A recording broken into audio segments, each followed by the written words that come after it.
Committee. We have a quorum, Mr. Rosenthal, Mr. Koretz, myself, Bernard Parks as chair. We have a number of items on the agenda. Colleagues, if we could concur on a consent items for number 2 and 6, we can move those forward. Okay.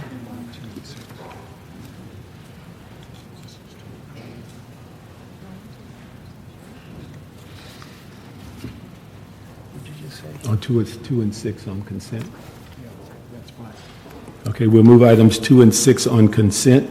On item 6, I'd just like to ask the clerk would add an instruction requesting that the city clerk continue to expedite these funds. This request was made, I believe, in April, and it's taken us about 4 months to get to the this committee. And also to identify that at least one of these impeachment documents goes back to 1975.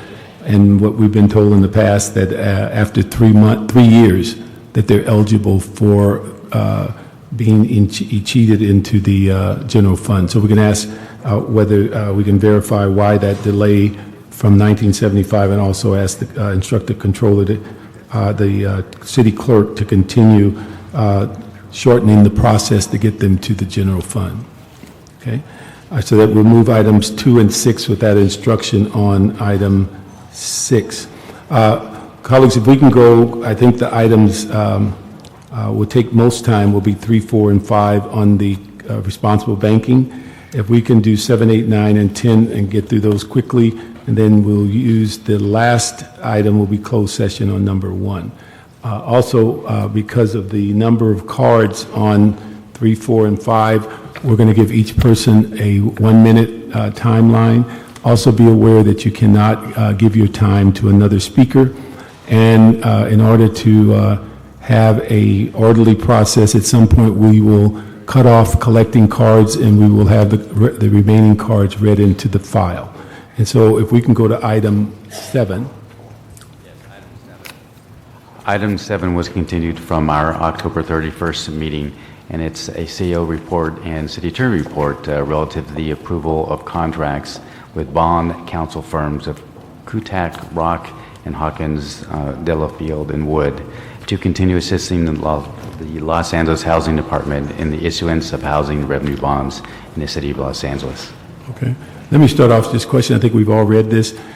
With these firms that applied for this, I think we started off with 33 notices, 22 firms, I guess 18 firms were eventually identified. Are the 2 that are identified as being selected in the city of LA? This is Gil Takahashi from the City Attorney's Office, representing the Housing Department. I didn't hear your answer. Yes. I'm sorry, the answer was yes? Yes. Okay. Also, would they also have complied with the local preference ordinance, or was it in play at that time? They will be, that ordinance will be drafted into their contracts. We have negotiated with both firms their fee schedules, and both firms have agreed not to raise their fees and to keep the existing fee structure from the previous contract in place. Okay, so they'll maintain the last contract fee structure? Yes. And can you give us what that fee structure is? Basically, that's a flat fee, right? That's the bond issue fee. Basically, it's a sliding scale. For Kutak, for bond issuances of $5 million or less, it is $35,000 with an increase of $1,000 for every $1 million of increase of principal bond amount. And for Hawkins, the fee is a sliding scale from, if the bond is between $5 million to $20 million, the fee is $45,000 and any additional fee amount above a $20 million bond will be negotiated between the parties. And just to be clear, Councilman Ann Haley, City Attorney's Office, all of the payments to these bond counsel firms are paid for out of bond proceeds and are contingent upon the closing of the bonds. So there's no general fund money? That's correct. That's correct. Okay. Colleagues, any questions on item 7? No. Okay, we'll move that item. Thank you very much. Thank you. Thank you.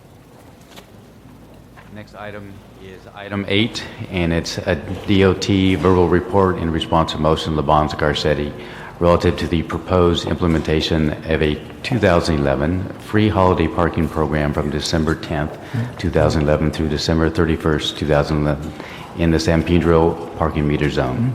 Do we have a representative from CD15?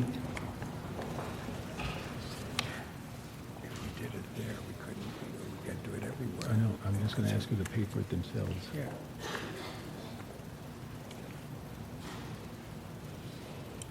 While we get somebody from CD15, let me just verify, on this recommendation, and it's been in place now for, this is the 4th year, and if I understand it, the loss of revenue is about $25,000 on meter fees, but about $30,000 on the issue of parking citations. So it's about a $50,000 deal.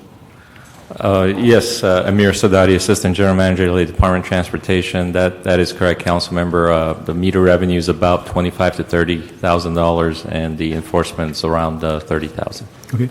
Do we have anybody from CD15?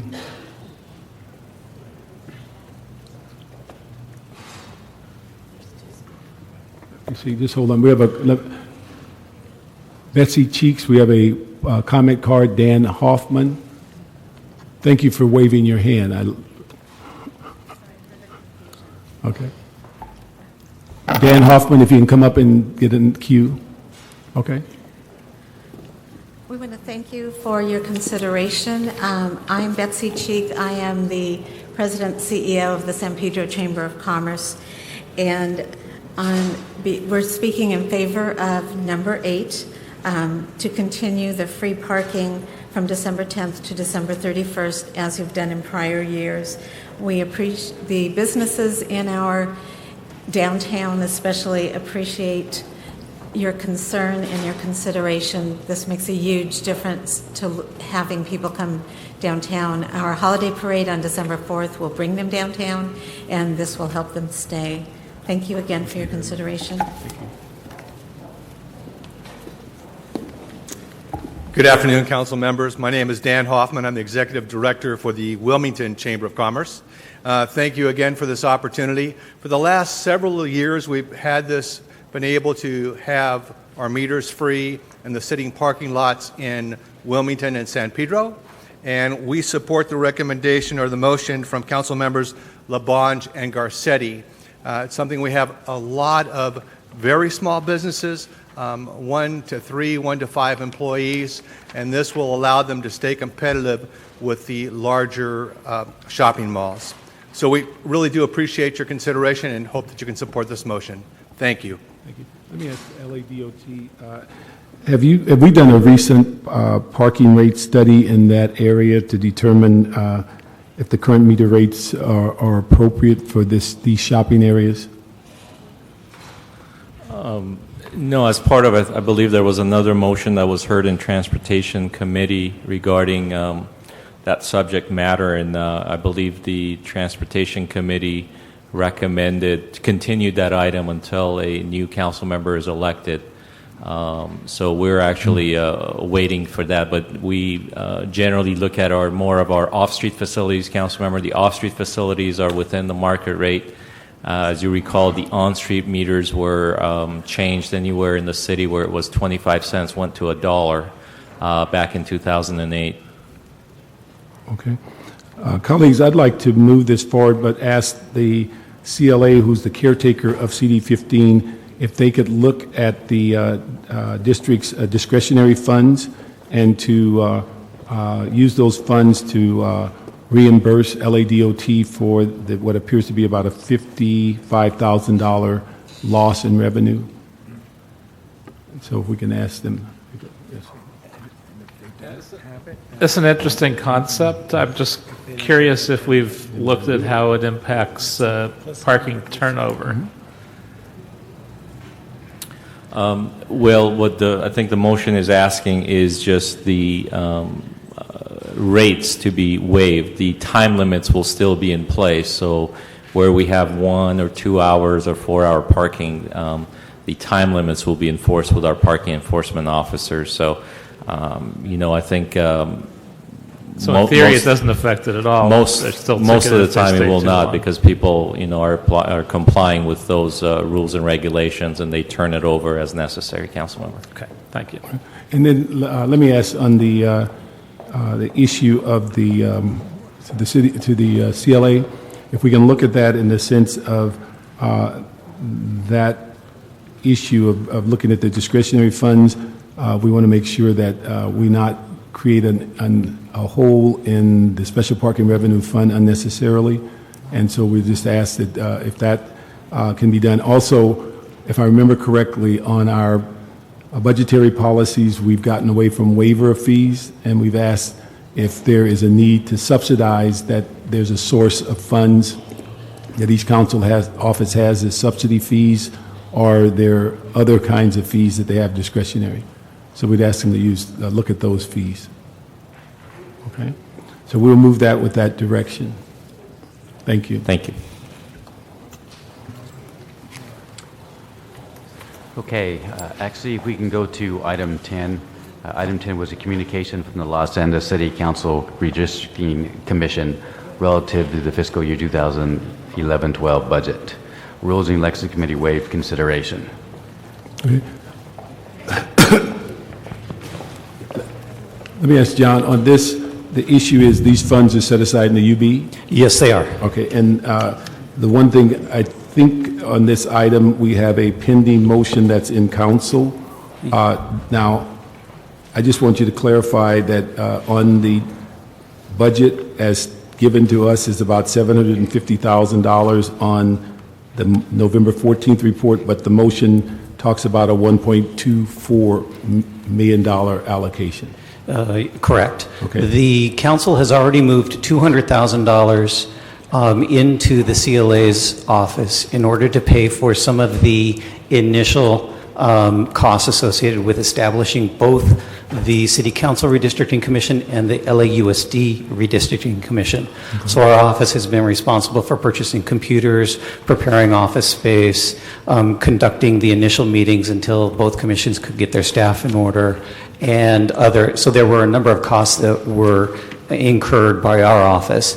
Those costs are represented in this budget as well. Which budget is it, the November report or the motion? The November, what happens is the November report is the detail that supports the motion that's in council tomorrow. All right. And so they come together at the end of the day. And let me ask the clerk, do we have a placeholder for item 10 for council tomorrow? Okay. Colleagues, any questions? If not, then we could move this forward to the council for tomorrow and would match up with the motion 11-1933. Just want to make sure that the dollar amount, would you tell me what the dollar amount is? Is it what I'm hearing here, the $283,000? What's the figures?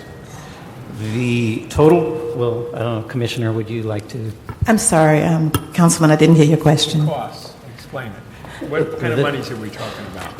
The total budget proposed by the commission is $750,000, and that's broken down into staffing costs of $271,000, support staff and professional services of $283,000, and non-personal expenses such as office supplies, et cetera, of $159,000.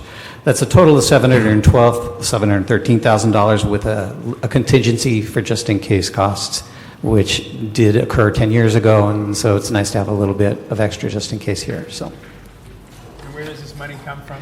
from the UB, in the budget that was adopted by council back in May, there was an allocation set aside for redistricting costs, because you all knew that this was coming down the line, but you didn't have the details yet. The commissions are both coming forward with their details now. Great, thank you. Okay, any questions? Can we move that item to council tomorrow? Thank you.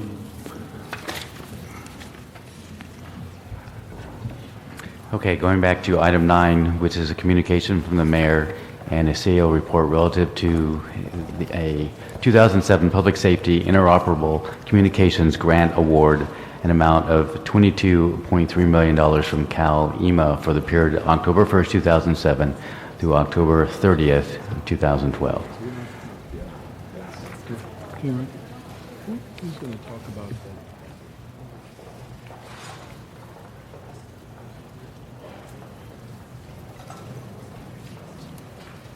Good afternoon. Good afternoon. Yes, could you give us an overview on this item, please?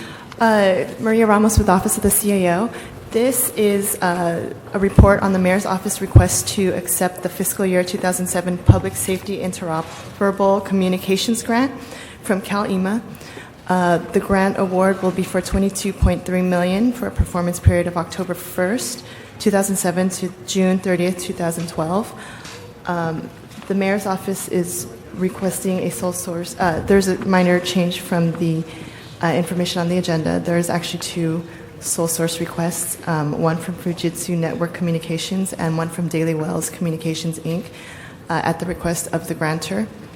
There is a 25% cost share, which is equivalent to $5.6 million, cash match or in-kind donation. Okay, and could you give us an idea, because they said it's going to be, the cash match will be projects that have already been identified. What projects are they?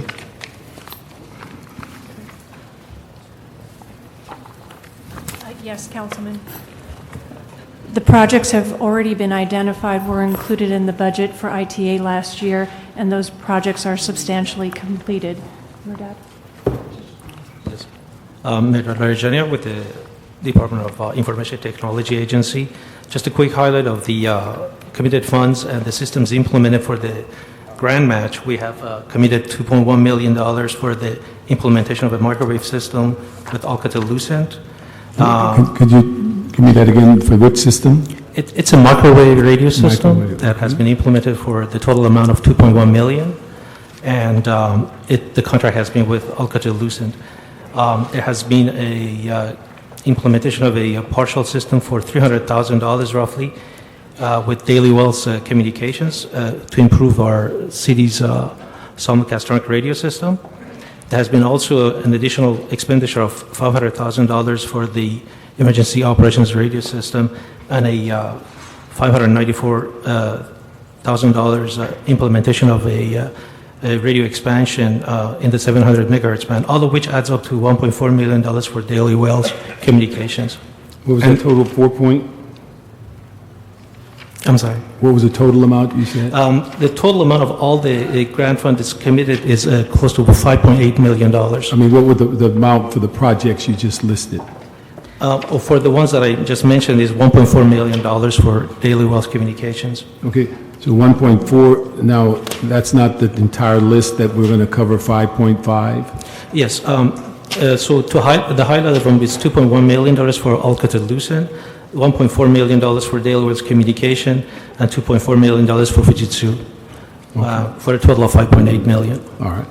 Then let me ask you one thing. This grant goes back to 2007. Is there a rationale for the delay? Yes, Councilman. Eileen Decker on behalf of the Mayor's Office. The grant, as the documents indicate, was issued at that time. Originally, Congress had not provided for any extensions of that grant, and it was subsequently extended until September of next year. When the grant was originally awarded, it was intended to go to the LA RICS project. That is, as you know, the Regional Interoperability Project.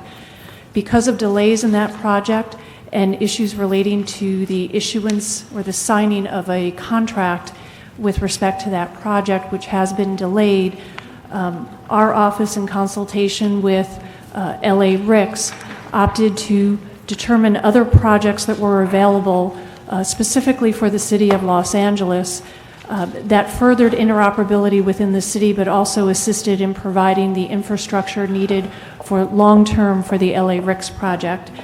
With the consent of the grantor, Department of Commerce, and Cal-EMA, we identified these projects, which they approved, and allows us to complete and spend the money within the current grant deadline, which is congressionally mandated.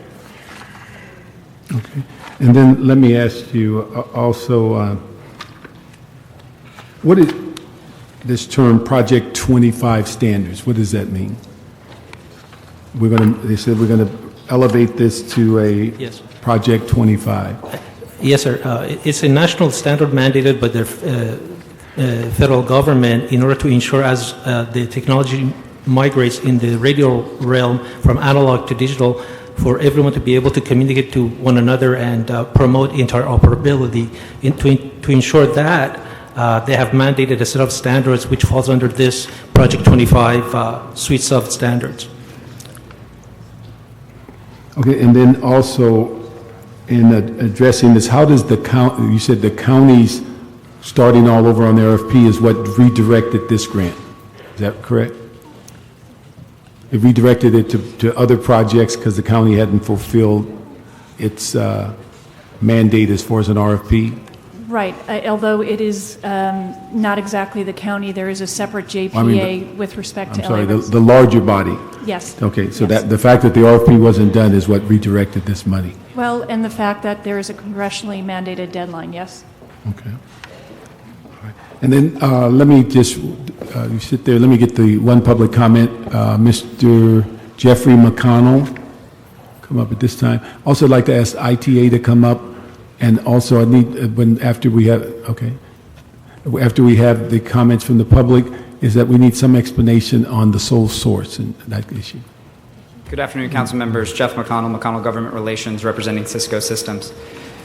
We respectfully request that Recommendation 1C be held and referred to ITGA Committee for further technical review. The city has a existing competitively bid contract for this same equipment and can cut a PO today for that. The city's current fiber network infrastructure is a multi-vendor environment today. Cisco is a part of that. So the sole source reasoning doesn't hold true. In fact, it's reasoning we used a year and a half ago when we bid against Fujitsu and lost to make a one-vendor network the first time. So the multi-vendor network, it is standards-based. All the vendors have the same standards and they will interoperate just fine. Thank you. Thank you very much. Could we have ITA talk about the standards and the issue of sole source versus going through the existing contract?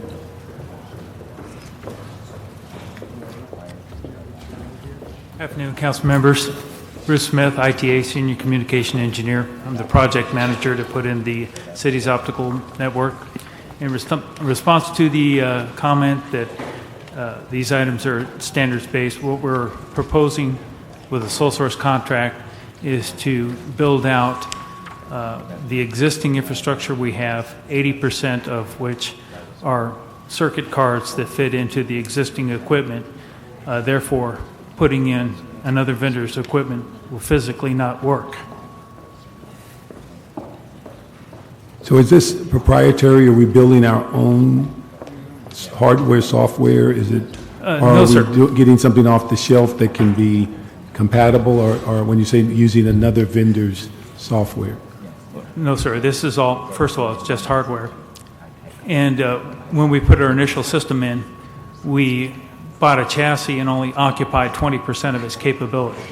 At this point, we'd like to expand its capability and build it out to about 100%. Okay. And now, what hardware are we using now that we find incompatible with the going out to bid? These are proprietary packet switching cards which switch Ethernet type data on optical wavelengths. Okay, so it's a one of a kind. For this vendor, yes, sir. Okay, proprietary system.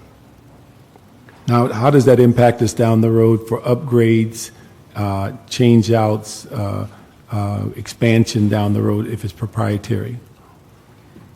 Because what we've had bad history of going proprietary. It gets old. We can't get it updated. Then we have to start at some point and build it all over again. I understand your question, sir. Do you have an answer? Yes, sir, and I'm trying to keep this at the keep lay it level. Yeah, thank you. Yes, sir. And therein lies the challenge. Keep it at everyday language. So we build a wave division multiplexing system, and by that there are certain number of channels that the system can accommodate. And all of those channels are based on standards, and those are the standards we use. However, we have already invested $2.3 million into equipment to occupy those channels, and that equipment can support, or 80% of the equipment we're ordering under this contract will fit into about half of those channels. So further on down the road, if need be, we could go out and use another vendors. Okay. But at this point, we are constricted by physical space within our facilities, electrical power, and we would like to avoid building a new set of spare parts and training for our staff to support that system. So the organization or company that built the $2.3 million current system, is that our sole source? Yes, sir. Okay.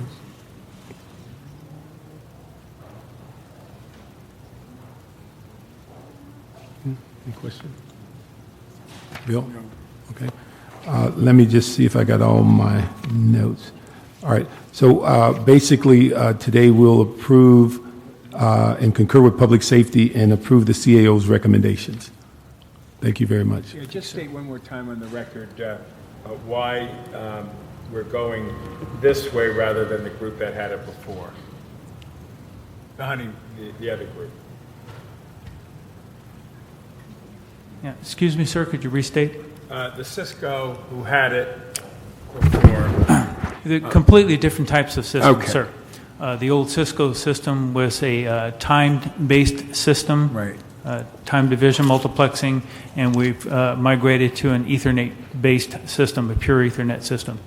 And did they have the capacity to offer it as well? They offered a product in the competitive bid, and we analyzed it, and we chose the Fujitsu based on a cost-performance basis. Great. Okay. Competitively, and that was in the public. Thank you. Any other questions, colleagues? We'll move that item, as stated, concur with public safety and approve the CAO's recommendation.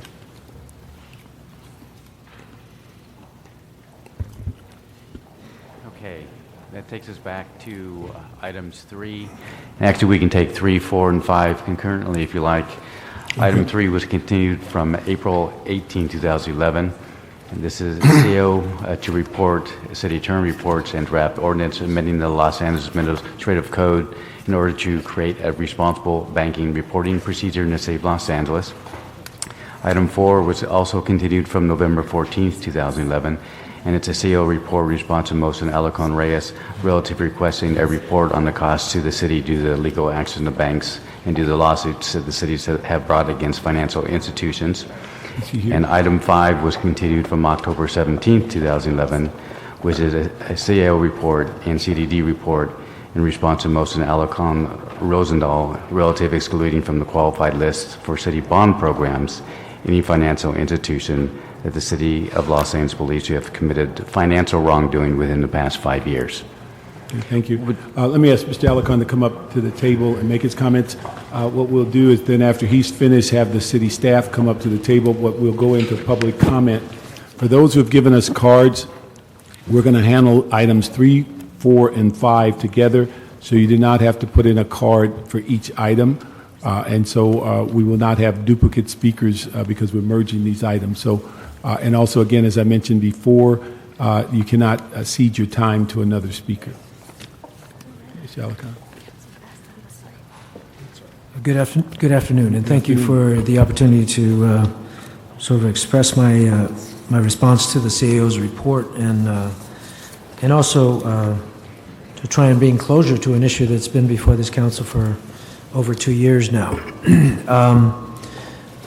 First of all, I want to make it clear from the outset that that I agree with the CAO that a responsible banking ordinance is needed, and I appreciate the report that the CAO did, drawing that conclusion. And I think it's needed for a variety of reasons we've discussed on the floor of City Council. But I wanted to share with you some ways that we could accomplish it differently.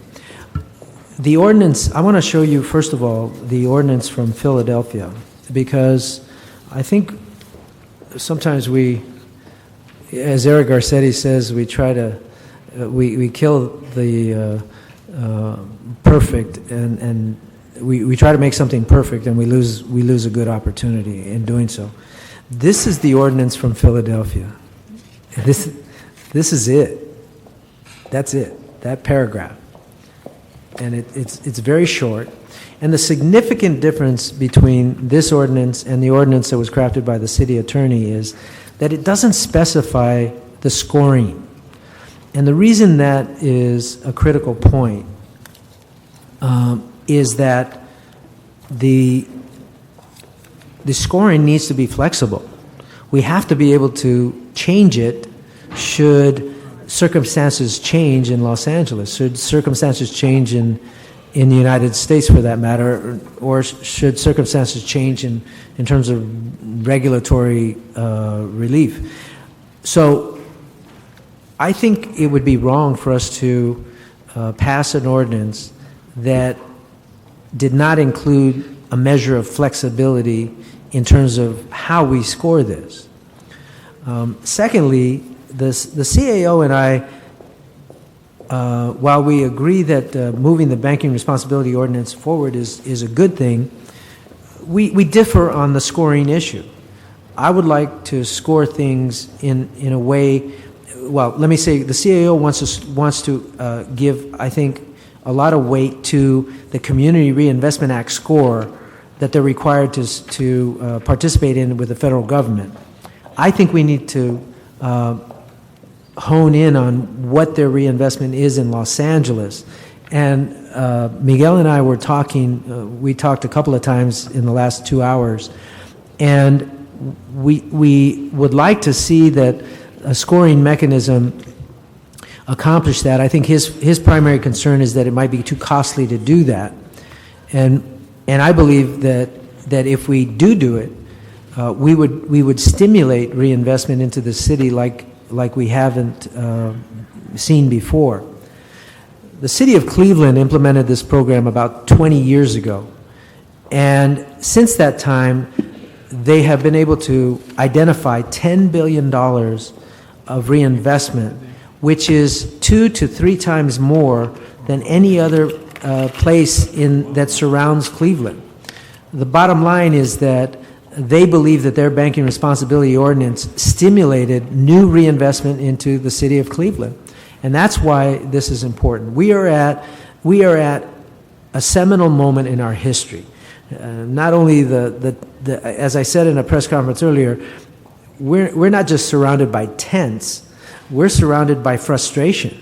We're surrounded by people who believe that we can do better with our transactions. And in this case, the idea is very simple, that when transacting business that is going to benefit a company, in this case banks and financial institutions, tens of thousands, if not hundreds of thousands, if not millions of dollars, then we have the responsibility to analyze their general performance and how they're playing in Los Angeles. So that's why we are at a critical moment. So the first issue is, I think we should provide a mechanism. I would ask for a mechanism that provides a mechanism, and I believe Miguel will concur in this, to allow us to change it later. If we think the criteria is too rigid, if we think it's not rigid enough, that we are allowed to change it down the road.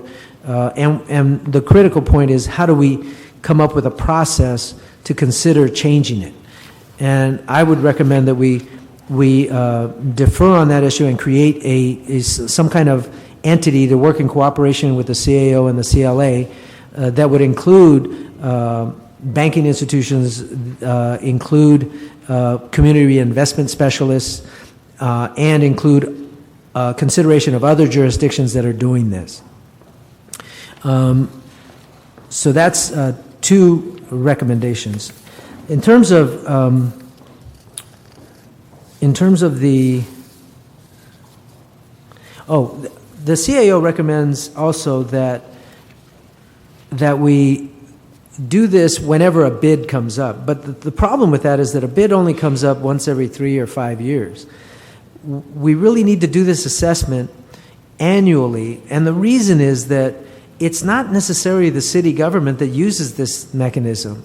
It is community entities that will use that information to stimulate more investment in those communities that have been historically disenfranchised from these kinds of investments.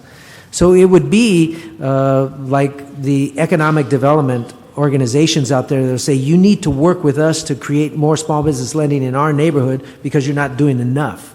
And they will use this score as a measure for who to target and how to go after that money. So the reinvestment that I talked about in Cleveland doesn't happen just because the city of Cleveland is out there hustling up reinvestment. No, it happens because the community does it. And organizations in the community organize around that information and say, hey, you need to do a better job in this census tract, in this census tract. And in those communities that are disenfranchised in so many different ways economically, this is an incredible tool to stimulate reinvestment. And so we really need to provide that information on an annual basis. How did all these banks do in the last year? To share with you, I want to show you, this is a report that I received when I went to New York last Friday and spoke at a conference on banking responsibility that included many jurisdictions from throughout the nation that are considering banking responsibility ordinances. It also included Cleveland and Philadelphia, that Cleveland established theirs 20 years ago, Philadelphia a little more than 10 years ago. And this is New York City. They put together this chart that, although it looks complicated from where you're sitting, essentially what it does is it lists all the banks that want to play in these transactions. And then here it lists all the criteria, and it shows all the various levels of investment that they've given and all that. The point of that chart is to show you that even though New York does not have a banking responsibility ordinance, all this information is easily available. Here it is. Now, the city of New York they do have a banking responsibility ordinance that is being considered right now. The president of the council addressed the group saying that she has more than a majority of votes. As she said it, we have more than veto-proof number of votes on the city council. Now, they have some 50 members. This was hashed out in their process in such a way that they truly believe that this is necessary for New York in particular to make a bold statement about banking responsibility. So I think that an annual review is essential for those reasons. I do think it's necessary for the CAO, for example, recommends amending the contractor responsibility ordinance to include responsible banking ordinance and asks 60 days to finalize the criteria and consultation. We absolutely agree. I agree that should be done. However, I would like to offer that it not just be the city attorney, city treasurer, CDD, LAHD, but that we reach out to those who have done this and ask them to help us craft the criteria in a way that is consistent with what they're doing. I also ask that we sit down, that we actually convene a committee, as I said, of banks and community reinvestment specialists to come up with criteria that's fair. That's all we want. The bottom line is this. As I said, I believe we're at the cutting edge of doing a better job with our investments. We get stuck in the process of getting a transaction presented to us as council members. And in that transaction, a recommendation is made to us. Pick this bank, pick this financial institution. And we have no context to make a thorough decision, a decision that protects the investment of the taxpayers, the ones who gave us the money. This is not our money. I believe it is our fiduciary responsibility to not just look at this money as a way to get a specific deal on a transaction, but to look at these transactions as an opportunity to create community reinvestment as the broader goal, because that's in the best interest of the taxpayers.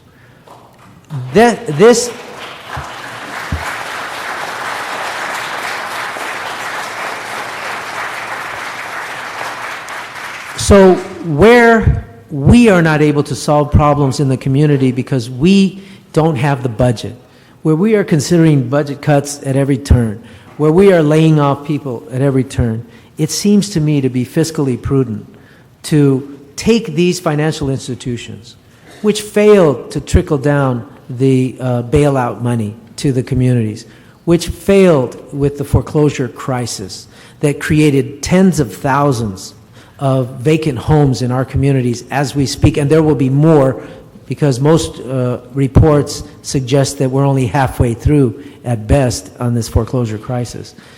To take them and make them more responsible so that they're not just looking to benefit and profit off of our transactions, but that they will reinvest in our communities like they've never done before.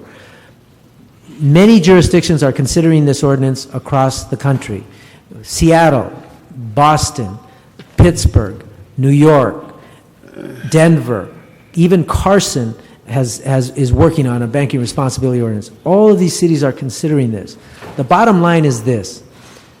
Those organizations that create a banking responsibility ordinance will create the leverage for their jurisdiction to get more out of the banks in terms of reinvestment. The squeaky wheel will get the grease. It's time that Los Angeles use this mechanism to stimulate more reinvestment from financial institutions that, quite frankly, some of them have performed poorly with regard to Los Angeles, particularly in light of the foreclosure crisis.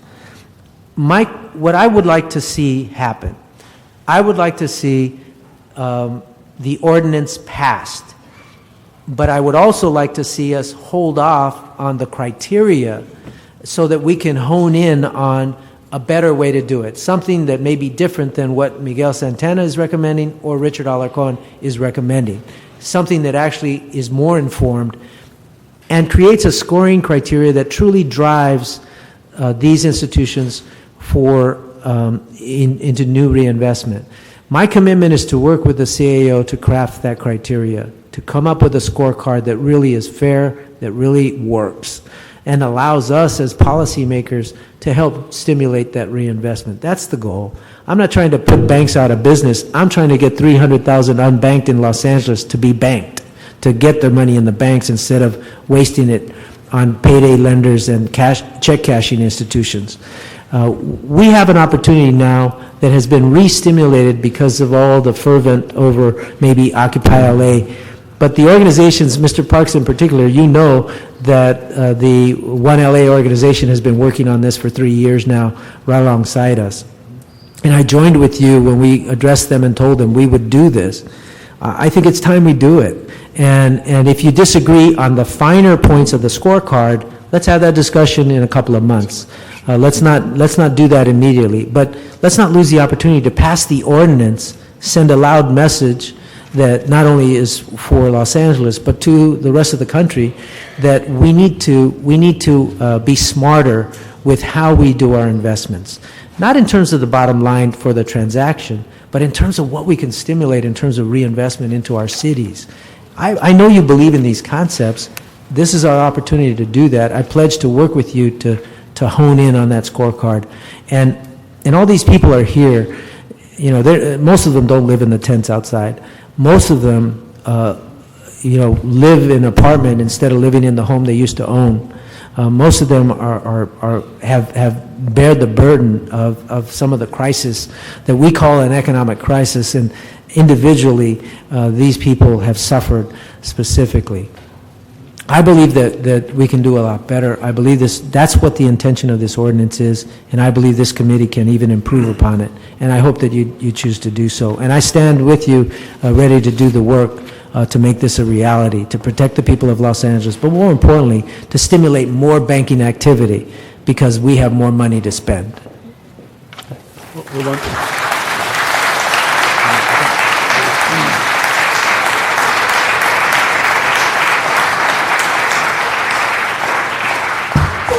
Thank you for going to New York, and thank you for coming before the committee today. This very interesting report, obviously, for us to look at. Were the banks in the room, too? Absolutely. Absolutely. Any of the banks that we do business as a city, were they in the room?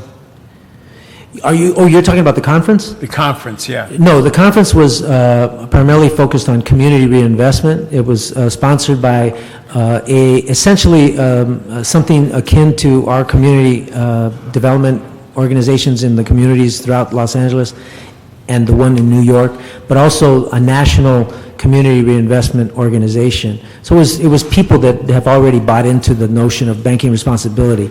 In terms of what I thought you were asking is, in New York's model, did they work with the banks? And the answer was absolutely. So that's why I suggest that we we develop something, maybe a committee, that includes the banking specialists, our key people, the CAO, CLA, et cetera, and a community reinvestment specialists, because they really know what the banks can do, what they can't do, and together I think they'll come up with a scoring model that will improve our system dramatically. When you mentioned Cleveland, which of course really got my energy up, that 20 years ago they did it, according to a letter I'm reading here, it says, has a neighborhood reinvestment ordinance in place for 20 years that's almost identical to the one being debated by Los Angeles.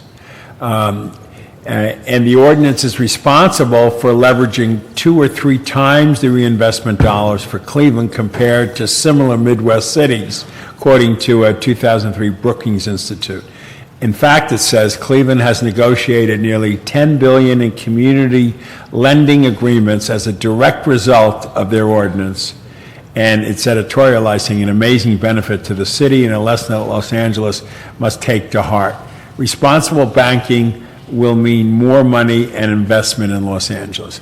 Have you met with the Cleveland folks over this, and have they fleshed it out with you, and do you feel as comfortable as this letter is suggesting to? Yeah, one of the key presenters at the conference was the woman who runs the program, and I don't know exactly how to describe her position, but it actually has banking in her title, but she does more than that. She's similar to the CAO of Cleveland. That's essentially what she does. Are you comfortable with our CAO getting in contact with her and inviting her here and get her input into what we're doing here? I would be uncomfortable if he didn't. You have, yes. And you'll talk about that in your presentation. Yes. Okay, also I hope in your presentation you respond to his 4 suggestions that would make it work. With those 4 suggestions, if we reviewed them, then you feel comfortable that his report works too. In terms of passing the ordinance out, I think we have to look at this in 2 phases. And I'm not talking about all 3. I didn't talk about eliminating relationships with banks. The one there's been a lot of confusion, particularly stimulated by an article in the LA Times where they suggest that passing the banking responsibility ordinance would lose $53 million. The report that the CAO did was relative to if we terminated relationships with all these banks, that they believe that would cause us to lose $53 million. Nothing in the banking responsibility ordinance contemplates eliminating banks from the process. In fact, it strives to push them to better performance in terms of reinvestment. I think where Miguel and I agree is we think it's important for the city of Los Angeles to have a banking responsibility ordinance on the books. I think we also agree, by the way, that we should work to improve a scorecard, that he's not real comfortable with what is included in the ordinance that we passed, but the reason he's not comfortable with that is because he's concerned about the costs and the bureaucracy of it. So it would be my challenge to demonstrate that we could do it at a minimal cost, and we could do it with minimal administration, and we would net greater financial rewards in terms of reinvestment. But more than that, I've also talked to him about looking in my own council district budget to front load the expense of doing the evaluations and the scorekeeping for the first year, because I want to see this thing work. And if we have another committee that evaluates that, then we can, and if it's flexible and we don't pass the ordinance as is, but we insert a clause to allow for changing the scorekeeping, or what we analyze in that, then then I'm fine with that. Where we may have a point of disagreement is I still think we need an annual report. Rather than and every I'm not 5 sure years. he's quite there yet. Okay. So I have to demonstrate, and hopefully we could demonstrate that with expertise involved, that, you know, we're not trying to kill. Fair kill enough. Let me banking ask you about institutions. this. Yeah, In what the is that? Times this morning, there's a piece by Harold Meyerson about our Attorney General, Kamala Harris. I'm just seeing, is there any relationship to what she's saying? She's saying that Bank of America, J.P. Morgan Chase, Citigroup, Wells Fargo, and Ally Financials can afford, and she talks about the liability for allegedly misrepresenting those mortgages to the investors whom they unloaded them. And then in a letter she sent to the Associate U.S. Attorney General announcing her decision, Harris said the agreement would allow too few California homeowners to stay in their homes. And she's going after them separately for fraud and abuse. How does these 5 in this op-ed piece relate to your overall comments about that? There's no question that the law enforcement actions that have been taken on financial institutions such as those named stimulated my introduction of the Banking Responsibility Ordinance. What I'd like to do is head off those kinds of actions before they occur. And we head that off by shining a bright light on what they're doing to invest in our communities. If they know, for example, that if they commit a fraud on a city, they're going to be dinged or they may lose millions of dollars in contracts, I believe they'll act better. Right. I believe that we as local jurisdictions need to assert our authority to get them to act right, because otherwise we have to wait until the Attorney General is involved, in this case, in a national scandal relative to financial inappropriate action. So I believe that one of the benefits of a banking responsibility ordinance is to get more banks to act better. In order for them to be competitive, they're going to have to offer more to the city that they want to be competitive in. Because we have a portfolio of $6 billion annually, and when you look at our pension system, $30 billion, I believe they will compete very heavily to get more business, which means they will want to do more reinvestment. So if we want them to focus on small business lending, they will focus more on small business lending. If we want them to improve their performance on the foreclosure crisis, they will work with us to improve it. We won't have to wait for a federal bailout because we'll be working day in and day out to push them ourselves. And I believe that this is not going to force them out of business. Like I said, I think it's going to force them to do better business. Thank you. Great. Yeah. The logic that he's listing is that the investment So just to clarify a couple of things, one of the things I've said looking at this is if it's going to cost the city $50 million plus, obviously it's not going to be something we can afford to do. Right. You're not talking about canceling any current contracts based on these criteria. Well, I made a motion. I made an emotion. But if that does not happen by passing the responsible banking ordinance, that was related to a motion I made relative to the list of qualified banking institutions, which, by the way, we passed out, so it didn't happen. But I was merely making a point that we should not do business with anybody who's who's pled guilty to those kinds of actions for which we are trying to engage them in. So that's a separate discussion. The Banking Responsibility Ordinance will not sever any ties to any organizations unless the council and the mayor agree to do that. Okay, and are we trying to create any kind of automatic exclusions going forward? If you've had certain losses in court for fraud, you're automatically excluded? And if so, do settlements count? Do lawsuits that are in process count? And if we're looking at doing any of those things, how are other cities doing it? And the answer is so, no. how? We absolutely are not proposing any automatic exclusions. It's merely a scorecard. They may score on the bottom, but it's not. Just because they scored on the bottom doesn't mean they can't do business with LA. It will be up to the council to decide who does business and who doesn't. even if a company does plead guilty to a fraud, I see no reason why they can't rebound and want to buy in even more in terms of reinvestment to gain business to recover from the mistakes they made.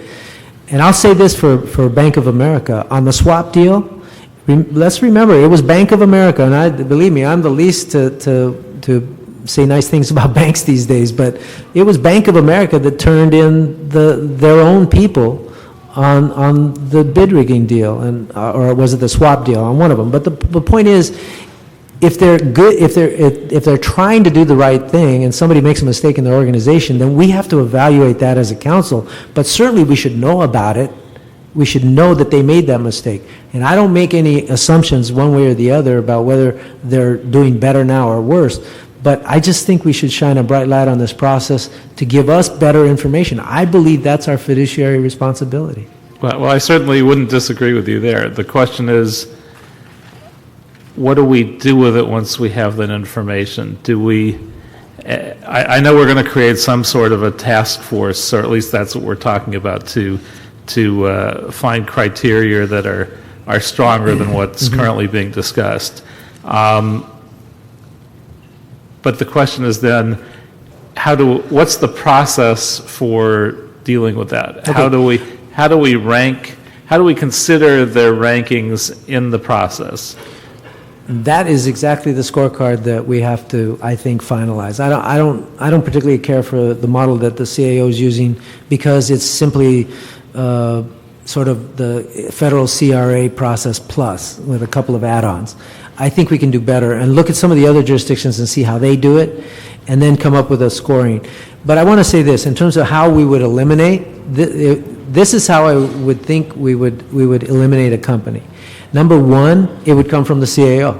The CAO would say, hey, this bank we don't think it meets the criteria to be on our qualified list. We don't think we should allow them to do business with the city for X number of years, for this period of time. I think that's one way it'll come to us, and then we consider their recommendation based on whatever analysis they provide us. Number two, a council member sees that somebody scored very low in a process. Maybe the CAO recommends them, but a council member says, hey, I don't think they should be in this process because maybe there's some new information that arose, or that council member says, okay, so that council member introduces a motion. But in either case, the majority of the council still has to make the decision.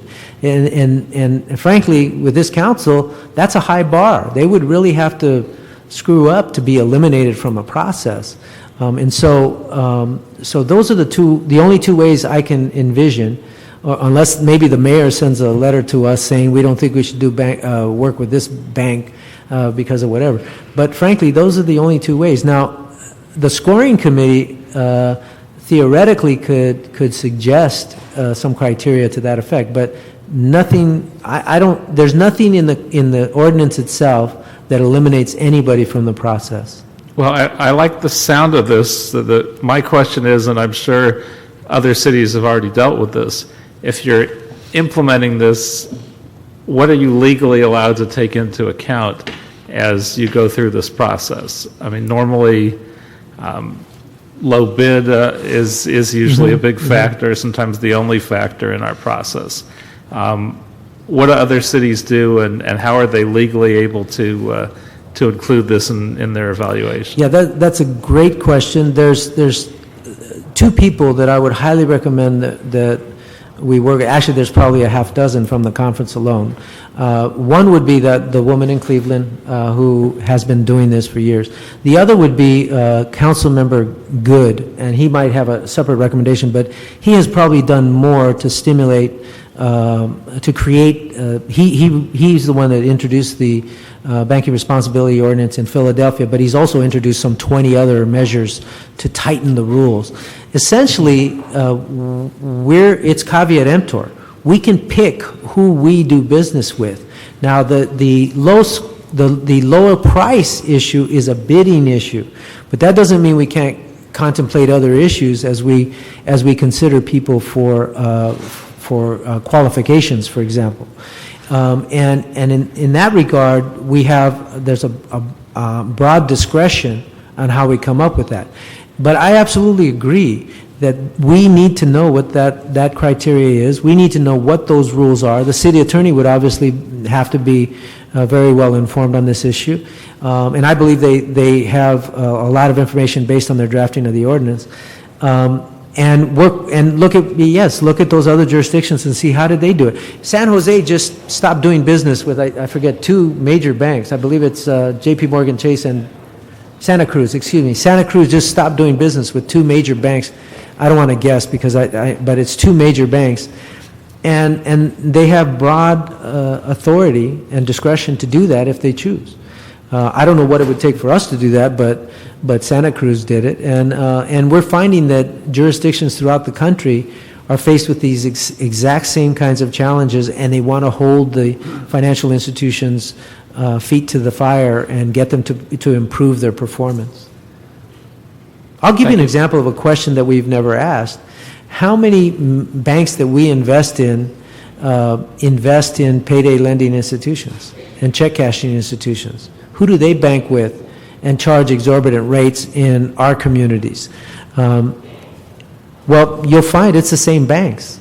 And the question is, why are we allowing them to get double and even triple-digit interest rates on short-term financing, 30 and 60-day loans? And they're encouraging it by investing in those companies. Why do we allow them to do that? And we still give them more by allowing them to do our bank transactions.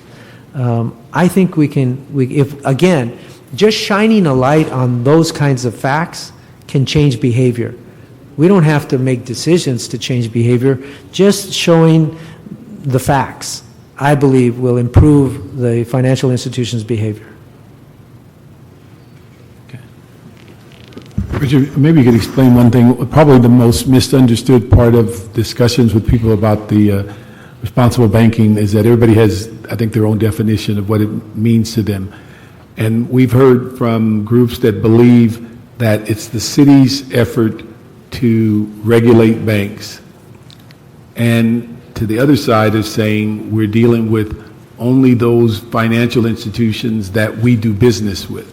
And it's that wide disparity of people describing what they think the ordinance is going to do or is not going to do. And is your perception, to give us your perception, is it something to where we're talking about financial institutions, whether they're underwriters or they are retail or commercial banks that come to the city for the city to do business, or are we talking about institutions in the fact that they do business in the city and we're putting some mandates on them?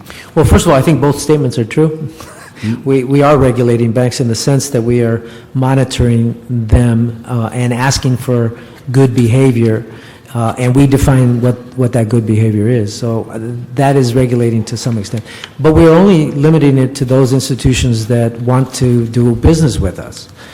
So we don't have, I wouldn't even want to, I wouldn't even know how to prepare something to regulate those that don't want to do business. The only way that they apply is because they want to do business. Because one of the things that, in having read your motions about your concern about foreclosures and modified loans and things of that nature, when we go through looking at the financial institutions that we do business with, many of them, such as underwriters, they are not involved in the foreclosure business or the modification business. Mm-hmm. If we look at where city treasurer invests into financial institutions to return a profit back to the city, mm-hmm. those are institutional financial institutions that don't deal in that area. Mm-hmm. If we break it down, and I was kind of surprised in looking at the chart for New York, if we break it down as to commercial or retail bankers that apply for doing business with the city, we come down to, in most assessments, one bank that does the city banking, and that's currently Wells Fargo. And so I'm trying to figure out, in the sense, if we make an acknowledgement that the underwriters, although they should have certainly some responsibility to tell us how many people they hire, how many people how much they invest in the city, and that they're getting our business to manage our debt, But if that's all they do, they don't get involved in these other issues of, and in many instances, they're not looking to put more branches out. They're not looking to loan money. They're not looking to take deposits in and then basically loan it at a profit. So I'm trying to figure out if we're dealing with one bank that manages the city's $6 or $7 billion of dollars that go into the bank, and we have another group that we invest in their securities, and they're not involved in the retail, then the issue is who are we trying to address in the sense of getting that leverage with? Well, I think I don't want to get us into a situation where we're comparing apples to oranges. I mean, that complicates the whole thing. But there are ways to compare them against like players, and the goal would be to use that analysis to compare them against other players to get them all to invest more, to offer more in terms of local investments, whether it's more jobs, locating a branch or headquarters in LA. We negotiate like this all the time with companies all the time. Mm-hmm. And so this would provide a scorecard. There was one thing in the CAO's report that I wanted to address, and I failed to in my first comments, and that is where there's a subsidiary, and I'll use the example of Merrill Lynch because they've been in the newspaper recently on this issue. And they are tied to Bank of America. The CAO recommends that they not be subject to the same kinds of information. Well, I don't think they should be subject to the same kinds of information, but we need to get information. The question is, what kind of information should they be tied to? Secondly, should they bring in Bank of America's information? In a short story in the Daily News just last week, I think it was Thursday, the Daily News was saying that Merrill Lynch, and I don't know how the Merrill Lynch folks are here if they want to talk about it, but Merrill Lynch was concerned that Bank of America's actions were pulling them down in terms of what they're trying to do, which is very interesting because that's exactly what we want to happen. We want them to conduct good behavior because it's good for their organization. Now, like it or not, Merrill Lynch is part of Bank of America. And if it takes us to focus on Merrill Lynch to get Bank of America to act right on those some of those problems that they've had and correct those problems, then I don't see a problem with that. I think we should do that. Whatever it takes for us to, and that's not to say we're not going to do business with Merrill Lynch. It's only to say that they have to submit information about what Bank of America is doing because they're part of Bank of America now. And Bank of America is profiting from Merrill Lynch, and Merrill Lynch is profiting from Bank of America. So they ought to submit the report and all that information. Now, it's up to us. Now, I grant you the CAO should come in and say, we have to recognize that there's a firewall between Merrill Lynch and Bank of America. But that's part of the analysis we get. What would be wrong is we didn't even have that information. But that's what I was asking because I think it was 20 or 30 companies that the CAO went to. A large portion of them were just underwriters. Then the next portion said we're a subsidiary, but there are either internal or legal barriers for us to share with you any information that's non-public. And so that's the kind of restraint we're involved with. And so that's what I'm trying to get to in the sense so that there's a clear understanding. I agree. The scorecard should be different in that case. But I do think if they're attached to another financial institution, if they're a subsidiary of another financial institution, they should provide that information as well. And then we do the analysis and figure out whether we're going to hold that against them. So, for example, if we knew that Merrill Lynch, for a fact, was lobbying Bank of America to try to fix some of these problems that are in the news, then we would probably upgrade their score, if anything. I would. Mm-hmm. So we want them all to act better. And we think they'll do that if we're focused on the details. But I do recognize that, like I said, you don't want to compare apples to apples. But that's why I think it's important for us not to include the specific scoring criteria in the ordinance. We need to have a place where it can be changed. and depending on circumstances. So Cleveland, for example, doesn't have foreclosure in its consideration. It didn't in the original ordinance, but I guarantee you that now they are considering how the banks are responding to foreclosure. And let me tell you another thing that Mr. Parks, I know you're aware of this, and you know this is going to happen. There are organizations in this room who are fighting for principal reduction, but they have no leverage.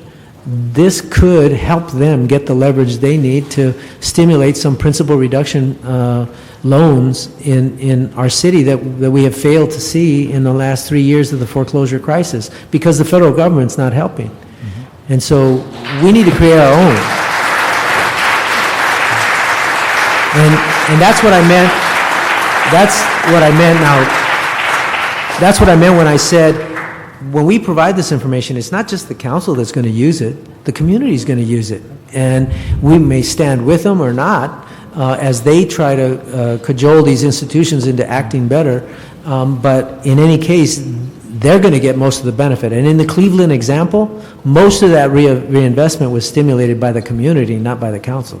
And also, I'm sure the council helped, though. Yeah.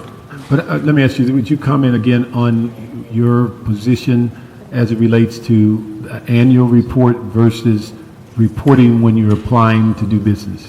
Yeah, with as I said, it's a good segue because remember, if in fact the community is going to stimulate the reinvestment by mowing, cajoling, by organizing, strategizing, focusing on different census tracts, whatever, then they need the latest information. If we wait for the application process, our processes sometimes are every 3 years we do a qualified list. If that's the only place we consider it, they're not going to have the most up-to-date information to fight those battles with in the community to get more reinvestment.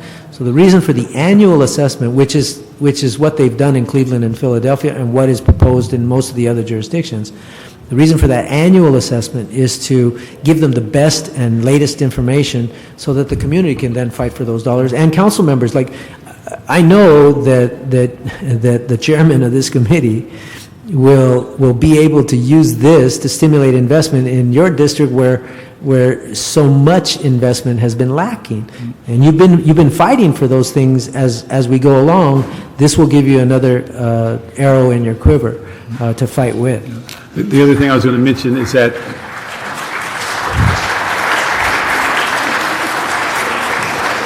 that applause was for the chair. Okay. Let me just say the last couple of questions.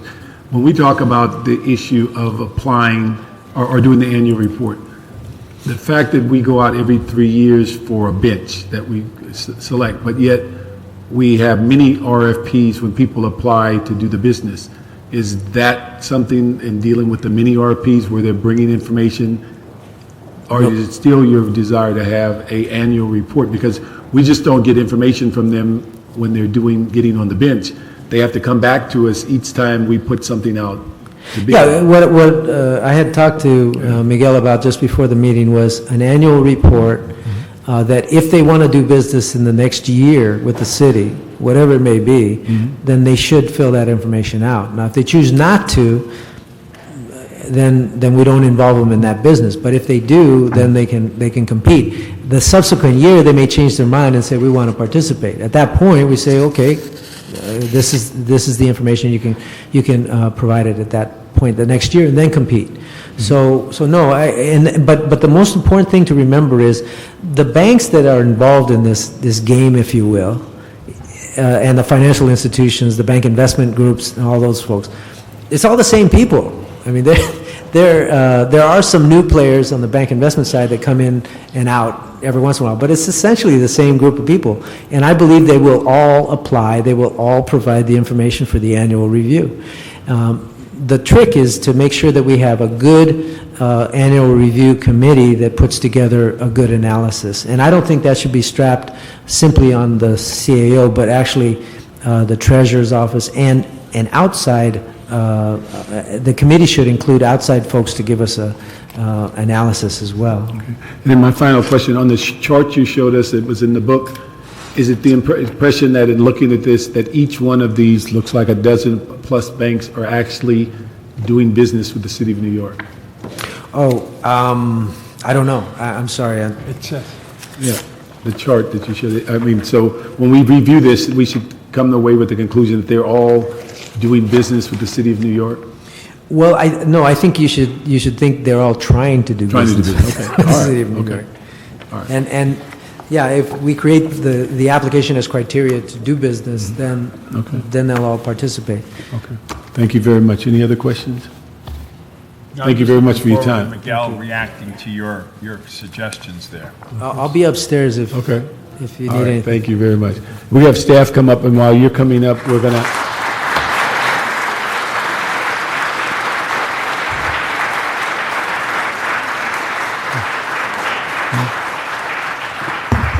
While the staff is coming up, I'm going to read several names, and I'd ask you to come up in the queue.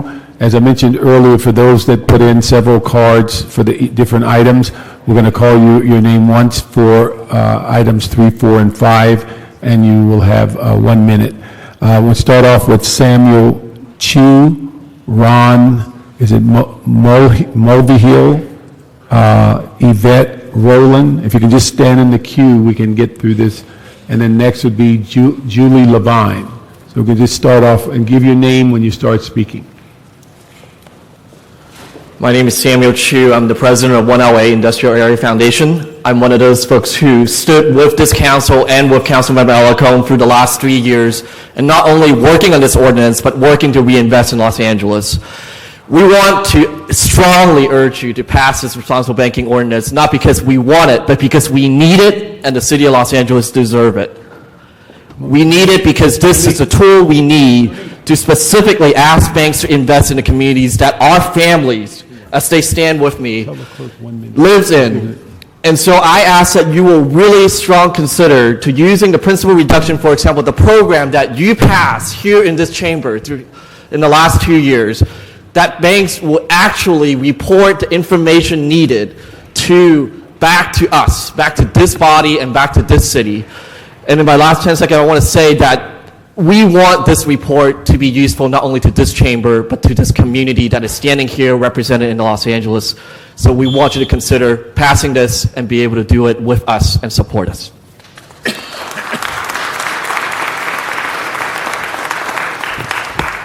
Let me just ask, for those of you, I know that you have pros and cons, but the more you clap, the longer you delay the next speaker. So if we can restrain ourselves, we'd appreciate it.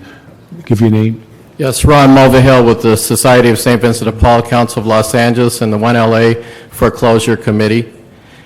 Today, the California economy is being held hostage to debt overhang. The wealth and income of Los Angelenos have been heavily devastated by the housing crisis. 1 in 3 families in our state now owe more than their homes are worth.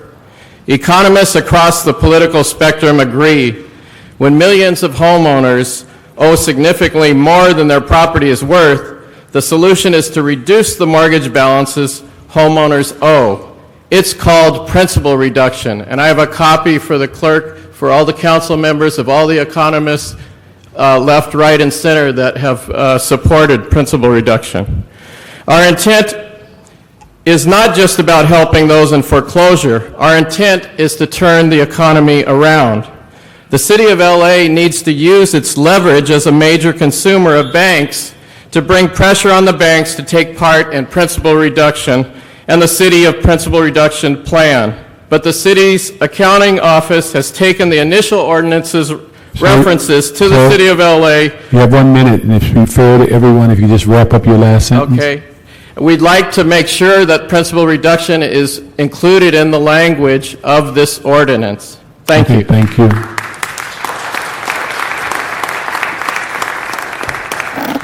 Good afternoon. My name is Yvette Rowland, and I'm a 1LA leader in South Los Angeles. The 1LA appreciates that the city's main objectives for the responsible banking ordinance is to support measures that prevent foreclosures and stabilize the local housing market. However, the recommendations of the CAO report do not accomplish that objective. Instead, they give banks a pass because these recommendations do not require the banks to submit information regarding their participation in the city's principal reduction loan modification program. Instead, it provides a very vague recommendation requiring the banks to submit information relating to housing department programs administered by the city. And as we all know, there are many housing department programs administered by the city. We recommend that the recommendation be revised to incorporate the following language in place of recommendation 1B. Require the banks to submit information regarding the number of principal reduction loan modifications the bank has completed in conjunction with the LA Housing Department principal reduction program administered by the city. Okay. Councilman Parks, by modifying that recommendation, this will result in the incorporation of accountability and real criteria that Ms. measures Rowland, the everybody city's gets 1 minute. It's really unfair if we allow you to go longer. The next speaker,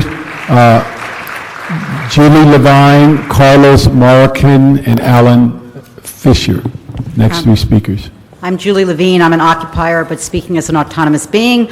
I support and appreciate this as an important first step by the City Council, and I urge you to make sure that this is an annual scorecard and that it reflects the concerns not only of the investment specifically of the City Council, the city, but also for all residents of Los Angeles. This is information that should be shared. We should work in partnership.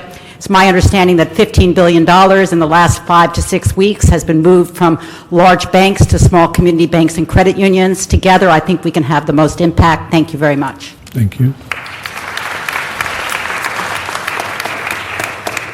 Good afternoon. Thank you for taking this issue.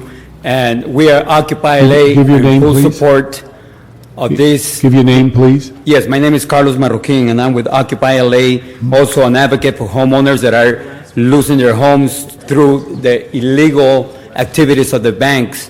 And we do support this, and I believe that this is just the beginning, and there should be a stronger voice coming from the city against these banks that continue to displace families across America, in particular in Los Angeles. Thank you. Thank you. Next is Alan Fisher, Jamal Amen, and Patrick Smith. Chairman Parks, members of the committee, I'm Alan Fisher, Executive Director of the California Reinvestment Coalition. We're a coalition of almost 300 groups across the state that have been working for 25 years on these issues. And we really think the responsible banking ordinance shows leadership. I agree with the statements of Councilperson Alarcon. I urge you to pass it. I would agree with him, CRA ratings are not the answer. For example, just the simplest thing, they cover for these 5 banks you look at 19 to 41 states. They don't tell you about LA. I think the likely cost is much less. I was on an LA City Banking Commission back in the late 90s. There was one staff person that did much of this work. So I think that's unlikely. I think the scope of the banks to be considered within the report are a little deceptive. There are 155 banks with branches in the city of LA. Union Bank, Bank of the West, both do municipal business. I think there's a lot bigger environment that you could look at. The other thing is I think it really would be good looking at the deposits in smaller banks. They're the ones that are doing small business lending right now. The city of LA, according to the report, did 6 million of that in a year. The city of Oakland did 1 or 2 million. It's 1/20th the size of the city. So I think that would be a way to support local banks. Thank you.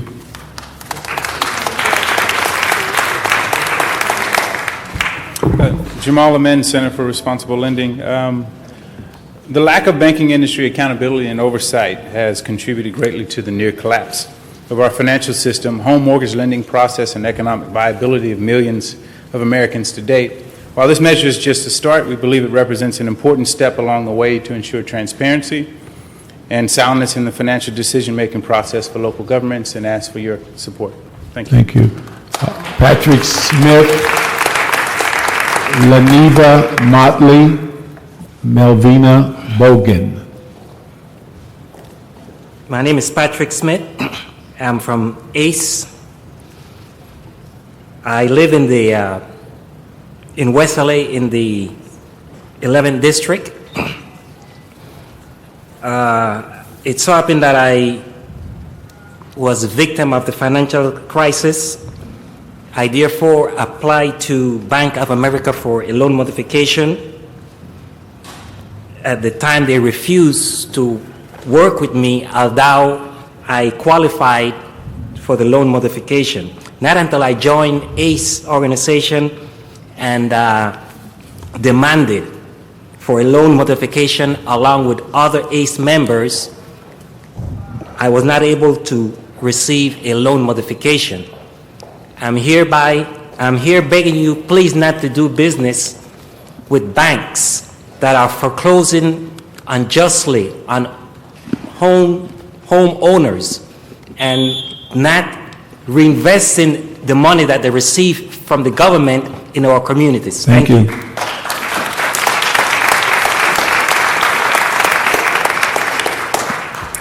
Good afternoon. My name's Leneva Motley. I live in Watts, where I own a home. Watts have been devastated by the foreclosure, blighted homes in the area.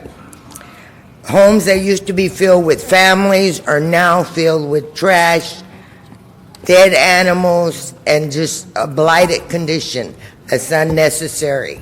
I brought with me today an example of blight.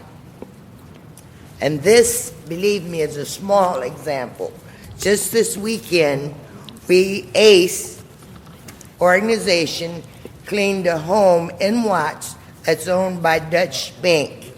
This, as I said, is a small example. We cleared 30 to 35 huge bags of trash, and that's only out of the driveway. The backyard is 3, 4, 5, even 10 times worse. So my question is, should the city be doing business with banks that refuse to come into our communities and take care of those problems? Let the families stay in their homes. Thank you. Thank you. Melina Bogan, Cheryl Eichley, Suzanne O'Keefe. Thank you for the opportunity. My name is Melvina Bogan, and I am a member of ACE and a longtime resident of San Pedro. My husband and I have always worked hard and were able to save up adequate money to buy a home with a 20% down payment. Despite our best planning, we, like so many others, we were impacted by the economic crisis.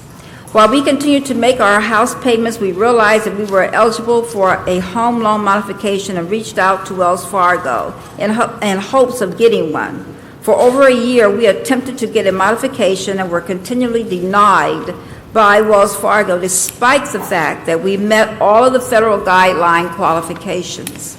We know that the city has over $30 billion invested in big banks like Wells Fargo. It is important for city officials to evaluate information like how well or, in this case, poorly a bank is complying with federal modification programs before deciding where to put our city dollars.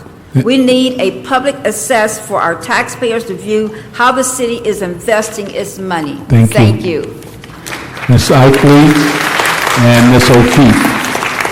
Thank you. My name is Cheryl Eichley, and I'm a member of Occupy Los Angeles. I speak on behalf of myself today. I appreciate all the work that Richard Alacone's office has done on this. And I think it's three different items that we're talking about here. It's hard to make a point about one item in 1 minute. It's impossible to say anything valuable about three different items.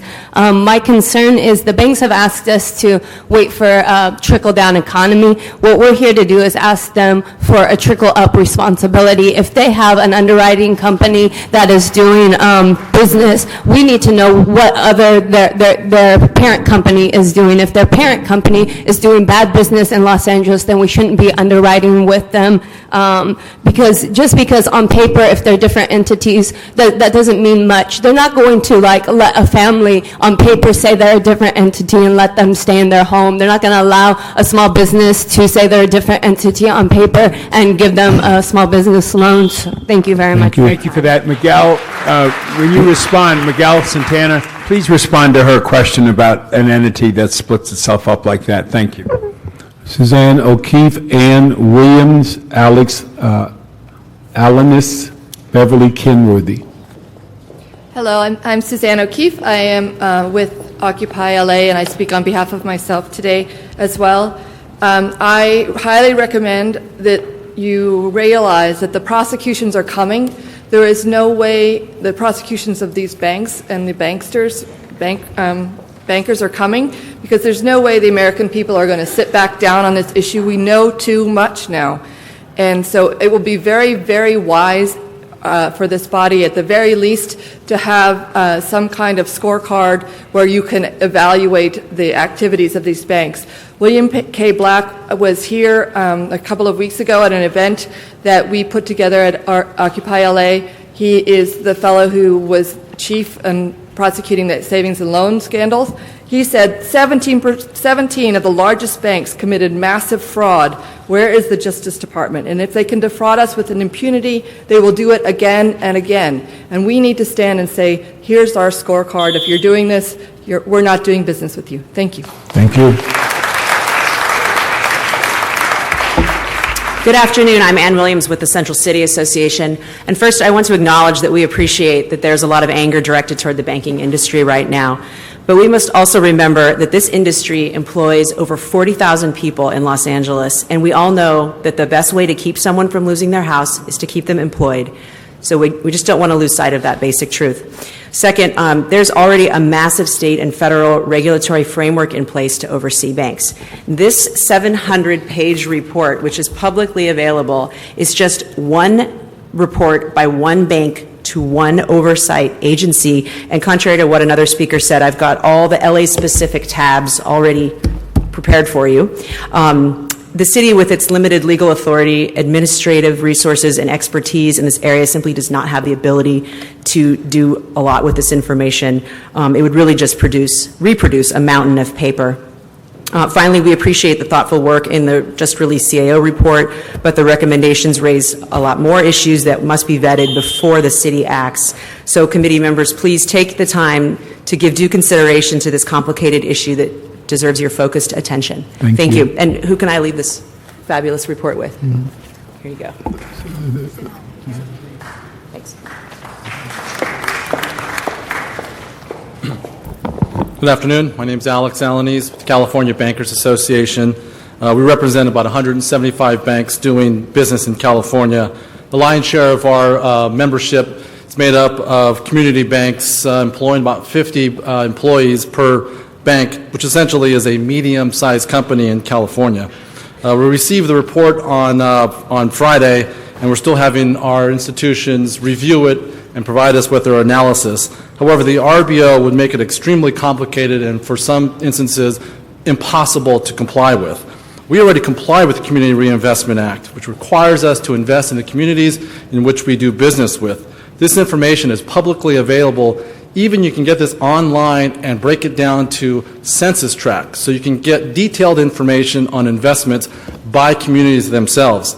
Because these investments are already being made in communities and it's already available, we believe it's unnecessary to move forward, and we believe it'll result in cost to the city of $60 million, reduces competition, and decreases city investment. So we ask you not to Beverly Kenworthy, Roxanne Tynan, Dorothy Setlich. Beverly Kenworthy with the Los Angeles Area Chamber of Commerce. The Los Angeles Chamber recognizes, I think, very well where Angelenos are today in this economic crisis. We have over 1,600 members, the majority of them small business, and we hear from them daily. They have been impacted by the crisis. But we do not believe that this is the answer. We have a fundamental difference of opinion, and we do not believe that any of these problems that are legitimate and real are going to be solved by creating more burden for the city, more bureaucracy, and could potentially cost the city more money. We are very concerned as a chamber about what the city's core services are, and we believe that there are already things in place that address some of these issues about being responsible and working with the city. We do want to comment that we believe the CAO's report is fairly balanced and it's certainly clear that they have done their homework and they probably have the best understanding of this issue than anybody else in the city. So we're very interested to hear them speak today. Thank you. Roxanne Tynan, Dorothy Sedlage, Patrick Dunleavy. Hi, my name is Roxana Tynan. I'm from the LA Alliance for a New Economy, and I come to speak in strong support of the Responsible Banking Ordinance. You as the city have taken enormous steps to be a model employer, to encourage your contractors to be model employers, and to use your investment, your subsidy dollars to encourage good employment. And now you have the opportunity to do the same as an investor and as a customer of many significant banks. So I want to strongly encourage you to do this. That huge notebook you got handed is not the kind of thing that I, as an LA resident, could possibly sift through to come to a clear and, basic understanding of how my bank is operating or other banks. A scorecard, something created by the city, is something that would be an enormously useful tool both to you all as council members and to all of us as residents of the city. So thank you.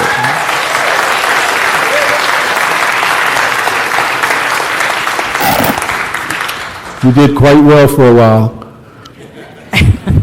Thank you. Next. Good afternoon. Thank you for this opportunity. My name is Dorothy Herrera Settlage. I'm a senior attorney with the Legal Aid Foundation of Los Angeles. We're the largest provider of legal services in the civil area to low-income and poor people in Los Angeles. During the foreclosure crisis, we've also had the opportunity to work with a lot of former middle-class people who've lost their homes and their asset.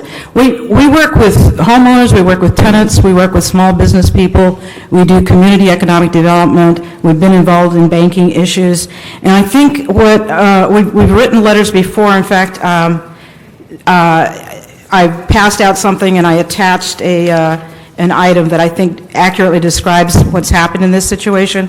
I think this is an exciting opportunity for the City Council to do something bold, and that's what we need. Every day we talk to people who are suffering immensely as a result of the housing and economic crisis. It's going to get worse. The stories are worse. We need something dramatic, innovative. Thank you very much. Thank you. Patrick Dunleavy, Neil Dudevich, and Father Scott Sarah Rosa. Good afternoon. My name is Patrick Dunleavy. I'm the head of the Consumer Law Project at Public Counsel. Public Counsel is the public interest arm of the Los Angeles County and Beverly Hills Bar Associations. The work that we've been doing in the Consumer Law Project since 2008 leads us to the inescapable conclusion that more needs to be done at the federal, state, and local levels to promote responsible lending. The main problem we've seen concerns loan modifications. The big banks took $75 billion to do loan modifications. They were bailed out. That was part of the exchange. But what we've seen in reality is that people just can't get loan modifications. There's a formula for determining whether you should qualify for a loan modification or not. HUD certified counselors say, yes, you meet the qualifications, you should get a loan modification. But time and time again, these people are refused loan modifications. The problem has been so severe from our point of view that we filed 3 class action lawsuits against the big banks to get loan modifications. But class action lawsuits aren't just enough. We need things like what this responsible lending ordinance. Thank you very much.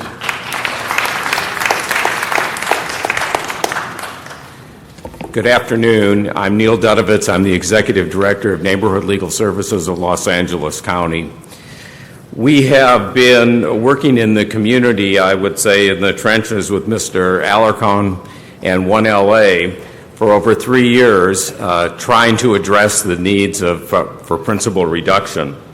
And we strongly support a responsible banking ordinance and commend the CAO for his efforts to bring these matters to the council and address these significant problems.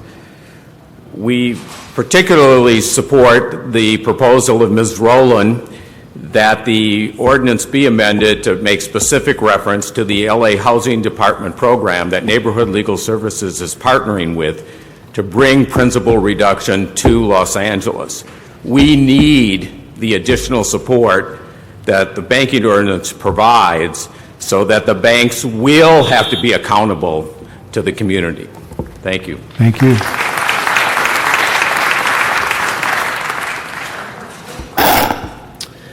Councilmember Parks and other members of the committee, my name is Father Scott Santa Rosa. I'm the pastor of Dolores Mission Parish in Boyle Heights, just on the other side of downtown. And we are a part of LA Voice, which is a part of a national network of faith-based community organizing called PICO, present in 23 states in the country, representing about 1 million families.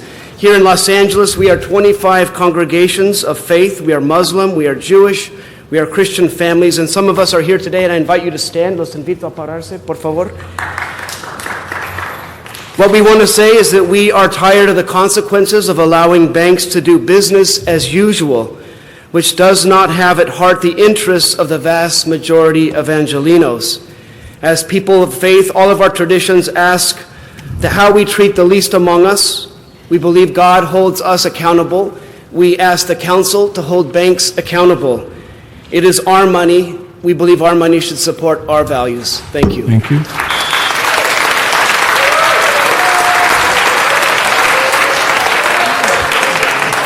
Yolanda Brown, Lee Wickelman, Robert Goodman, Domingo Delgadillo.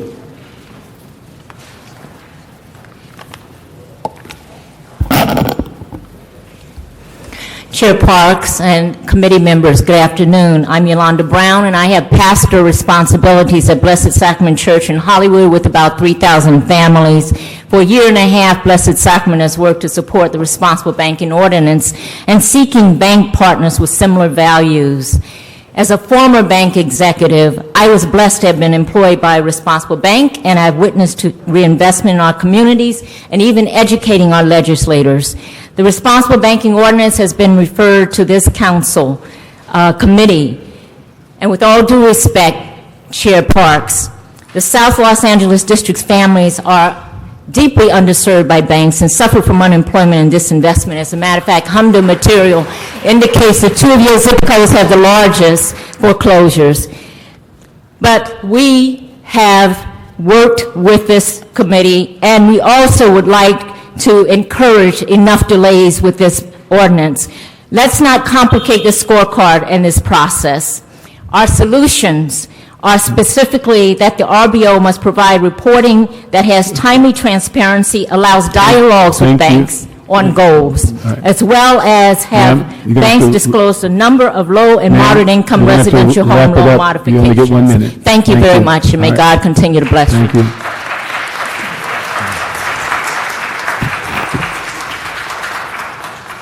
Hello, my name is Lee Winkleman. I'm a member of ECAR, a synagogue with 500 families in LA. I'm a board member of LA Voice. I live in Councilperson Koretz's district, as do most of the members of my synagogue. I too am speaking in support of the Responsible Banking Ordinance. We heard a lot of eloquent testimony about housing. I also am in favor of this because we need to make sure that banks are lending to small businesses, especially in Latino and African American neighborhoods. The bank lending has really dried up, and this is, as we all know, it's small businesses that provide most of the jobs. So it's really important that this measure go forward so we can create more jobs in Los Angeles. What's really important about this is transparency. We need to know what kind of lending and mortgage reduction is going on in all the neighborhoods in LA, and the banks need to provide that information every year. I was pleased that the woman from the Banking Association said that they already collect that information. What we need is for it every year for that to be provided in a way that we can see what's going on in LA and compare the different banks. Thank you very much. Thank you.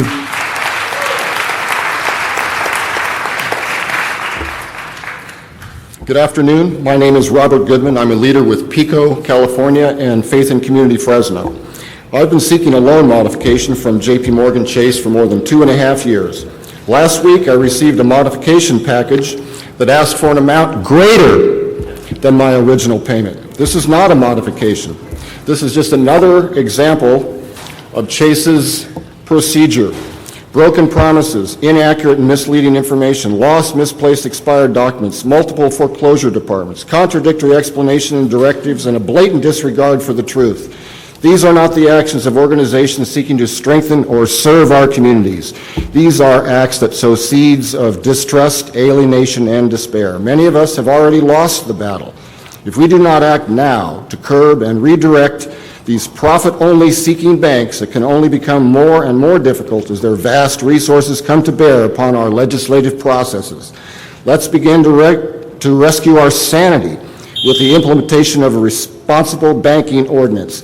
It is a first step in reversing the stranglehold that is throttling our people, our nation, our democracy. Thank you very much. Next would be Domingo Delgadillo, Michael Banner, Ruth Sarnoff, Rabbi Ron Stern. Good afternoon. My name is Domingo Delgadillo, and I'm a leader with Contra Costa Interfaith Supporting Community Organization, which is a multi-ethnic federation of interfaith congregations. We represent 25 congregations with over 35,000 families in Contra Costa County. We are a member of the PICO National Network. Our region, as well as yours, has been hurt by the foreclosure crisis. We have numerous communities that have been devastated by blighted homes and the crimes that these houses attract. Throughout the foreclosure crisis, the banks have refused to negotiate in good faith and have violated our basic rights by taking our families' homes without due process and by creating fraudulent documents to accelerate this unjust process. The banks continue to refuse to reduce principal reduction for underwater homeowners and are crippling our economy and destroying our public revenues needed to keep our schools and public services open.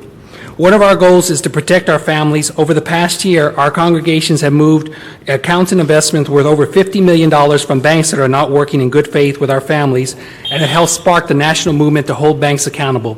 As the largest city in the state, we are calling the Los Angeles City Council to take a leadership role in approving the Los Angeles Banking Ordinance. Thank you.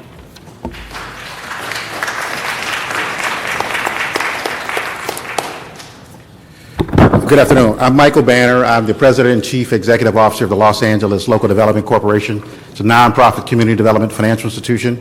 We work with a lot of the banks in this room, a lot of the community organizations in this room. I'm urging the committee and city council to move forward with the responsible banking ordinance. I think you also need to take a step further and coordinate whatever policy decisions you make to include the proprietary departments of the city of Los Angeles so there's simplicity for everyone. This would even be good for the banks. Airports, harbor, Department of Water and Power probably sell more bonds than the city does. So when you add all these together, it's a sizable piece of business for any financial institution that, quite frankly, cannot be ignored. I've been in this space for about 20 years. I can remember when the link banking ordinance was proposed when Tom Bradley was mayor. So you have an opportunity now to show some leadership and get this right. I think at the end of the day, you can craft a solution that everybody wins with. Thank you. Ruth Sarnoff, Rabbi Ron Stern, Mark Littman, and Father Jim Mott. Ruth Sarnoff, speaking today. I'm with Occupy Los Angeles. First of all, I want to bring to everyone's attention that there's a 68-page report from the Office of the City Administrative Officer. I just bought it for $6.80. Anybody wants it, and there's also a report on the ordinance, which costs you about a buck something. And I wanted to say, in terms of the meeting tomorrow, the hearing tomorrow, I believe it's item 18, that it would be very helpful if you would allow a little different type of presentation to you so that people who have been frustrated today with the 1-minute limit might be able to combine and give their minutes so that others can, in fact, put on a comprehensive presentation to you at the hearing tomorrow here at City Council. Thank you. Thank you. Thank you. My name is Father James Mott. I'm the parish priest of the Mother of Good Counsel Catholic Church in the Los Feliz area. 6 months ago, a family came in about what can I do to help them from being foreclosed upon. We were unsuccessful to do anything. They've now moved out of the parish. It has created, of course, difficulty for them, but I've lost another active parishioner. I ask you not to delay. It's been a long time. You've given a lot of work to it. Please pass the ordinance. Thank you. Thank you.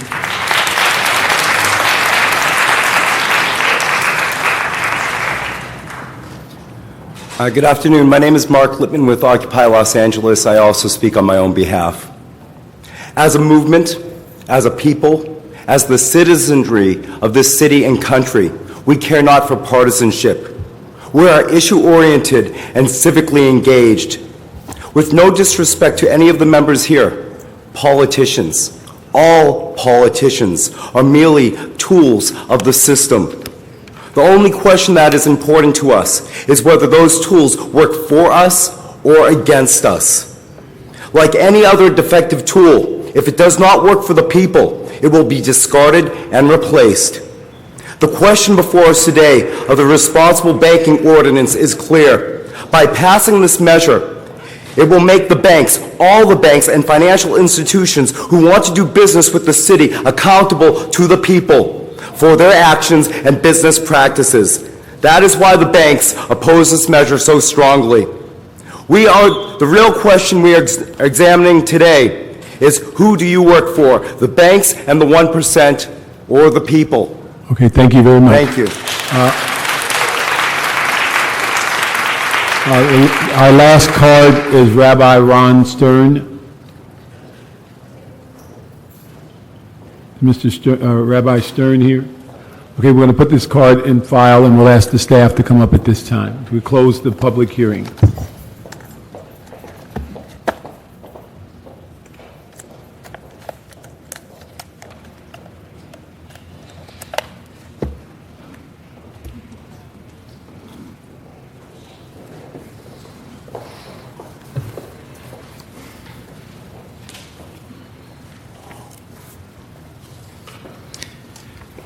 Good afternoon.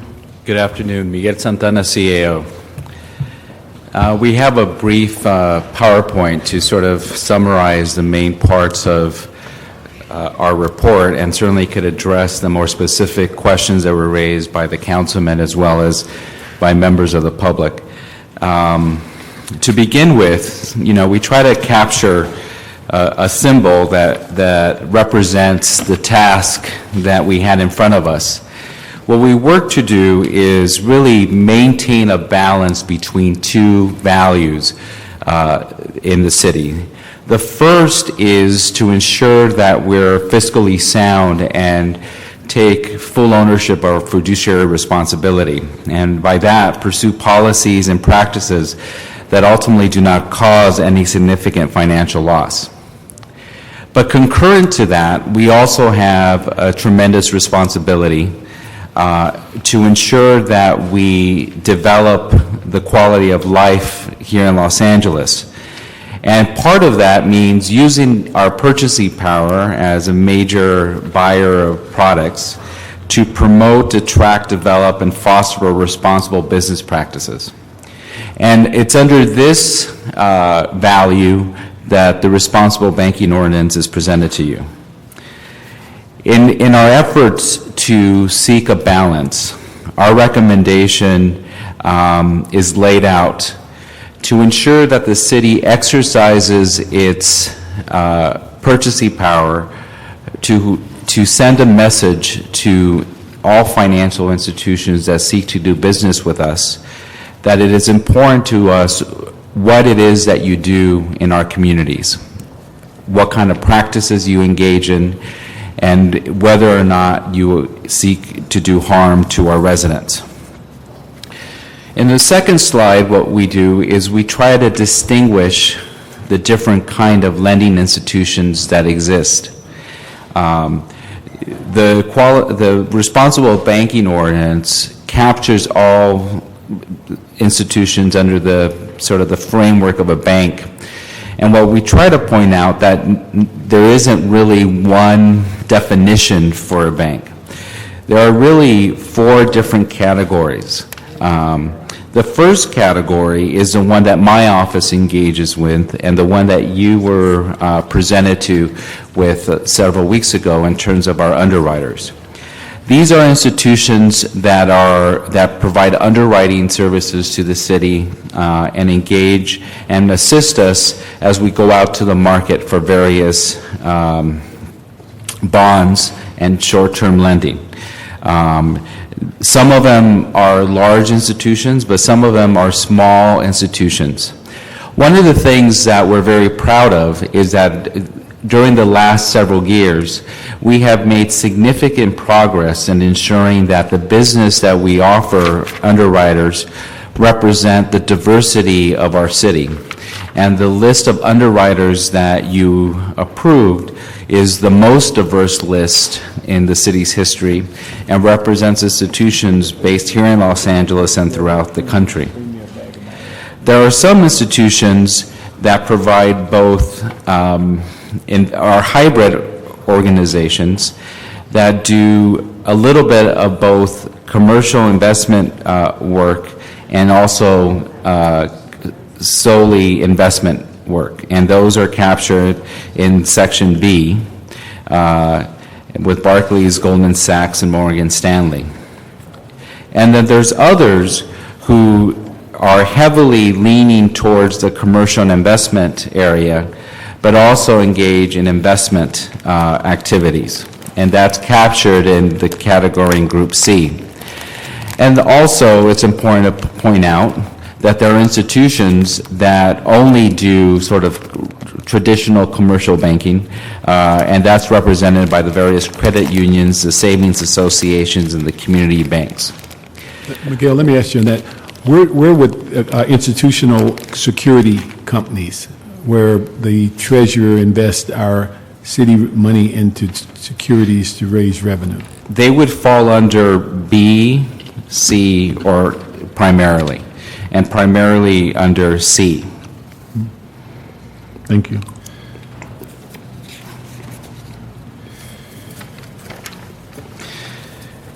Now, in terms of the various services that the city engages in, again, we have on one end the investment banking services. That includes bond and note underwriting, and it's most familiar to all of you as in terms of our general obligation bonds, our MICLA lease revenue bonds, the wastewater revenue bonds, and the tax and revenue anticipation notes.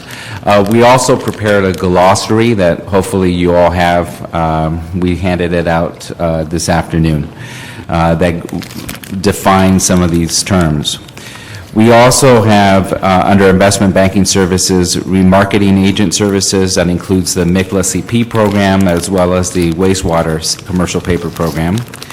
The swap counterparty services in the LA wastewater, and when we engaged in, as we have in the past, as a sell-side advisory services, particularly with P3s. On the commercial banking side, which is something that the treasurer oversees, we engage in, we purchase services for checking and savings accounts. There's been times that we've engaged with short-term loans, interim financing for both individuals and corporations, direct lending products through home loans, credit facilities, treasury management services, trust services, and asset investment management services. As part of our report back, we were also asked to look at an amending motion 24A that specifically asks that we limit or not engage in any partnerships with any institution that is determined to have committed wrongdoing. And as part of our response, we were asked to provide a definition for wrongdoing based on the motion. We have done so in our report, and what we ask is that the definition be defined when a clear and convincing evidence of applicable final convictions in any criminal courts or applicable final judgments in any civil courts. Let me just ask you on that. A lot of people, and I frankly am totally sympathetic, have talked about loan modifications. I mean, I literally have had people calling me, and I would call banks, and I would put pressure on them. It would make no sense for their loan modifications. I agree with the sentiment of so many folks about that. Do you consider that wrongdoing or not? That's not necessarily criminal in the sense that one can blatantly see it, but from a perspective of a person who has that loan. And I can tell you, extremely responsible people have come to me and have said they won't even talk to me, or they pass me around, or some idiot gets on that double talks, and I'm frustrated. I've heard that more times than I want to admit to. How do we consider that? Well, I think certainly for the individuals that you're speaking to, for them, that would be wrongdoing in those particular circumstances. What we were asked to do is look at, define the term wrongdoing as it applies to the city and who we engage with, and the kind of, if we're going to actually stop doing business with a particular institution or prevent a particular institution from seeking any contracts with the city, then our definition has to be more specific and validated, we believe, by a third party or a separate entity like a court. The threshold for that obviously is high, but if we're going to actually deny a business from engaging in any activity with the city, then we believe this will capture that in a way that's safe for both the city and for the larger community. I mean, I understand our relationship with the bank is one thing as a city, but I also understand the frustration of the citizens, how banks have been passing the buck or moving them around or frustrating them, and they lose their home over it, many of them, and that's a serious issue.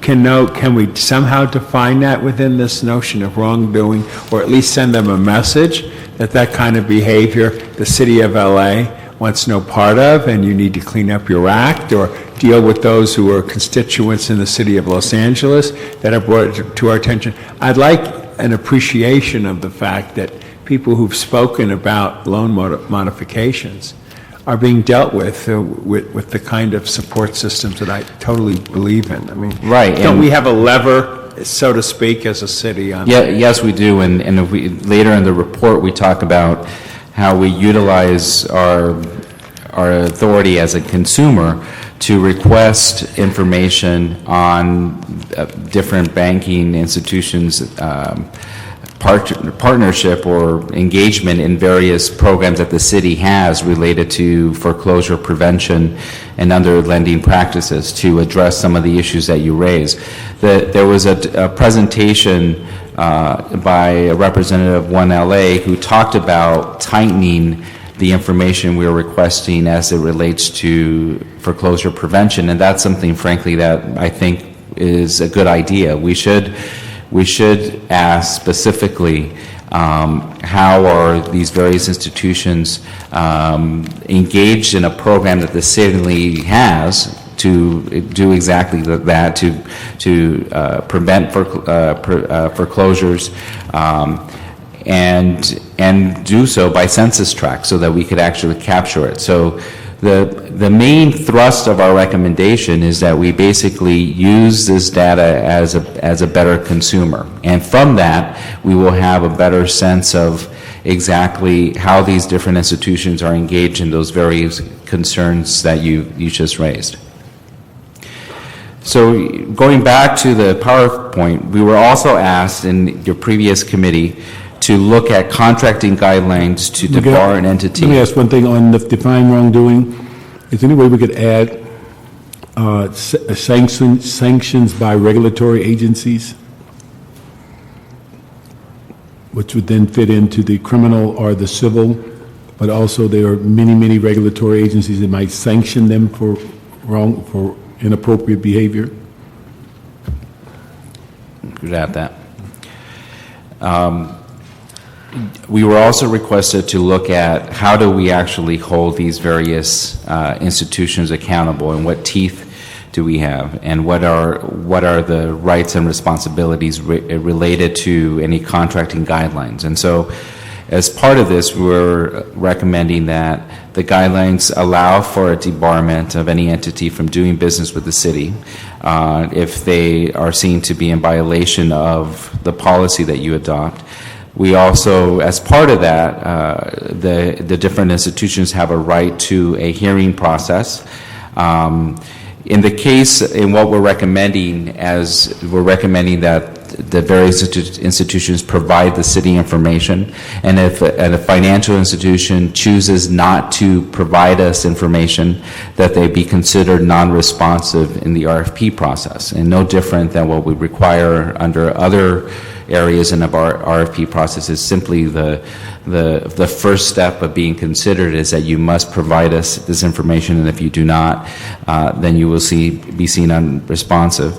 And then after 2 years, an entity may request to be removed from the debarment list. And finally, we were also asked, as it relates to the motion, what are the various federal and state banking regulatory agencies that exist? And we list some of them: the U.S. Securities and Exchange Commission, the Municipal Securities and Rulemaking Board, the Financial Industry Regulatory Authority on the investment side, and on the commercial side, Federal Reserve System, Federal Deposit Insurance Corporation, the Office of the Comptroller of the Currency, and the State of California Department of Financial Institutions. As part of the request, we were asked to look at what other jurisdictions throughout the city, state, and the country are doing as it relates to this particular issue. And as Councilman Alarcon stated, we are not the only city that's looking at a responsible banking ordinance, but there are a number of different ways that cities have begun to address this issue. Most jurisdictions focus on collecting information, and much of that information comes from the CRA. As was stated by one of the speakers, the information that we're requesting, we actually believe should be on Los Angeles and based on census tracts. Most institutions do not have a scoring methodology. I think the councilman walked through the Cleveland example as one of the only institutions that actually engage in scoring. There are some cities where a separate nonprofit engage in scoring or does some kind of assessment, but the cities themselves don't. And in all cases, including Cleveland, any kind of activity that is done is focused only on the commercial banking side. There is no institution, at least that we've seen, actually requires or has these issues apply on the investment side. And they all use the federal CRA score. And New York and San Francisco are one of the two major cities that are currently considering a similar ordinance to the one that's before you. Now, we looked at the responsible banking ordinance, had an opportunity to meet with various city departments, and the treasurer's and finance director is here.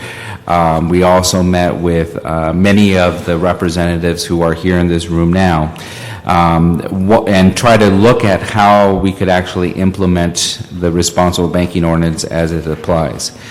And one of our initial concerns is the extensiveness of the data that is being requested and the burden that places on the Treasurer's Department specifically, because most of this work would be put on her shoulders. Our other concern relates to an issue that you raised, Mr. Parks, as to how to reconcile the fact that there are very different kinds of banking institutions that provide different kinds of services. You know, we don't want to be in a situation where we place a smaller institution that does not have a retail banking function at a point of disadvantage over a larger institution that may have both retail and investment banking services. We've done a tremendous amount of progress in reaching out to smaller minority-owned firms. We want to maintain that, and we don't want to be in a situation where we're doing an apples to oranges comparison. We're concerned about the resources that it would take to do a separate scoring system altogether, and then, of course, the lack of expertise that the city has in doing the kind of scoring that is being outlined in the proposed ordinance. So based on some of those concerns, as well as some of the feedback that we've received, we are still recommending that the city adopt a responsible banking ordinance, but it be look at at the reality of the different kind of institutions and the different kind of services that the city purchases, and also mirror off of what other jurisdictions have done. The first thing is to build on the contractor responsibility ordinance that's already in place. And currently, we are one of the few jurisdictions that require all of our underwriters to submit that kind of information pertaining to charitable giving, to their own employment practices, in terms of other activities that make them better citizens of our city. I'll just ask you this, when you went by the chart, did you go by that? You just mentioned other cities. Yes. The Cleveland, which says collect local information, yes. Developing a local scoring methodology, yes. And they seem to be the backdrop to most of what responsible banking is today. At least it was the first to do it. Why are all the other cities, Boston, Chicago, Philly, San Jose, San Diego, and Long Beach, saying no? When you talk that through to some of these, why are they so dramatically different? Especially when people quote Philly as being a good example, but to develop a local scoring methodology, one would assume is a good idea, just from the idea that each city's different, you have your own local issues, and so on and so forth. Do you have any sense about that? I know you spoke with the Cleveland people. There's a couple of issues. The first one relates to the resources that it takes to actually not only take the information, but actually make judgment calls and put different banks in some kind of order. Yeah. The second is that the information does not necessarily capture all banking activities in a particular jurisdiction, because in most cases it's limited to only those institutions who are seeking to do business with the city. So in our case, for example, if you were to, I think there was one speaker who talked about looking at smaller banks and looking and the kind of small business activity that they do in Los Angeles. Well, they generally don't partner with the city or seek business. They don't provide underwriting services, and they're too small to handle the city's checking account. So in the case of a smaller bank, they would never be part of any kind of ranking system. It's not that they shouldn't be ranked, but it's because we're limited, our authority is limited to only those institutions that are seeking to do business versus all institutions in Los Angeles. There's an important distinction.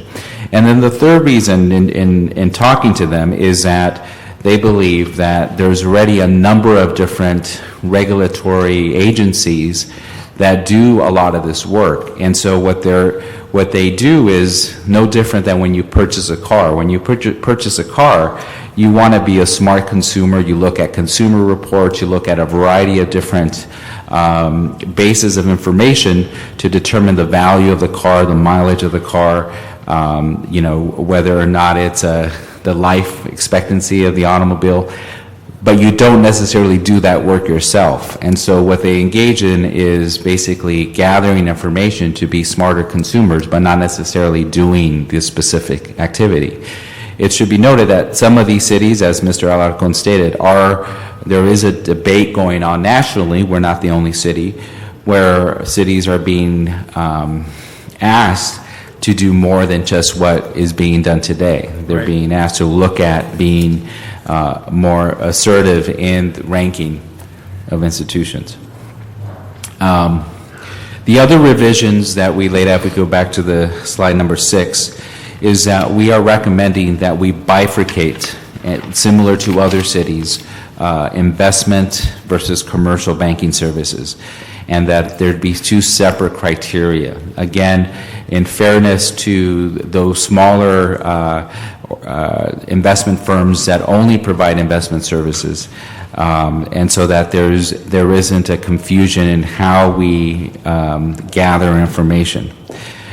We believe that the Federal Community Reinvestment Act score is a score that should be considered, but frankly, it's really the information behind it that is the most important thing.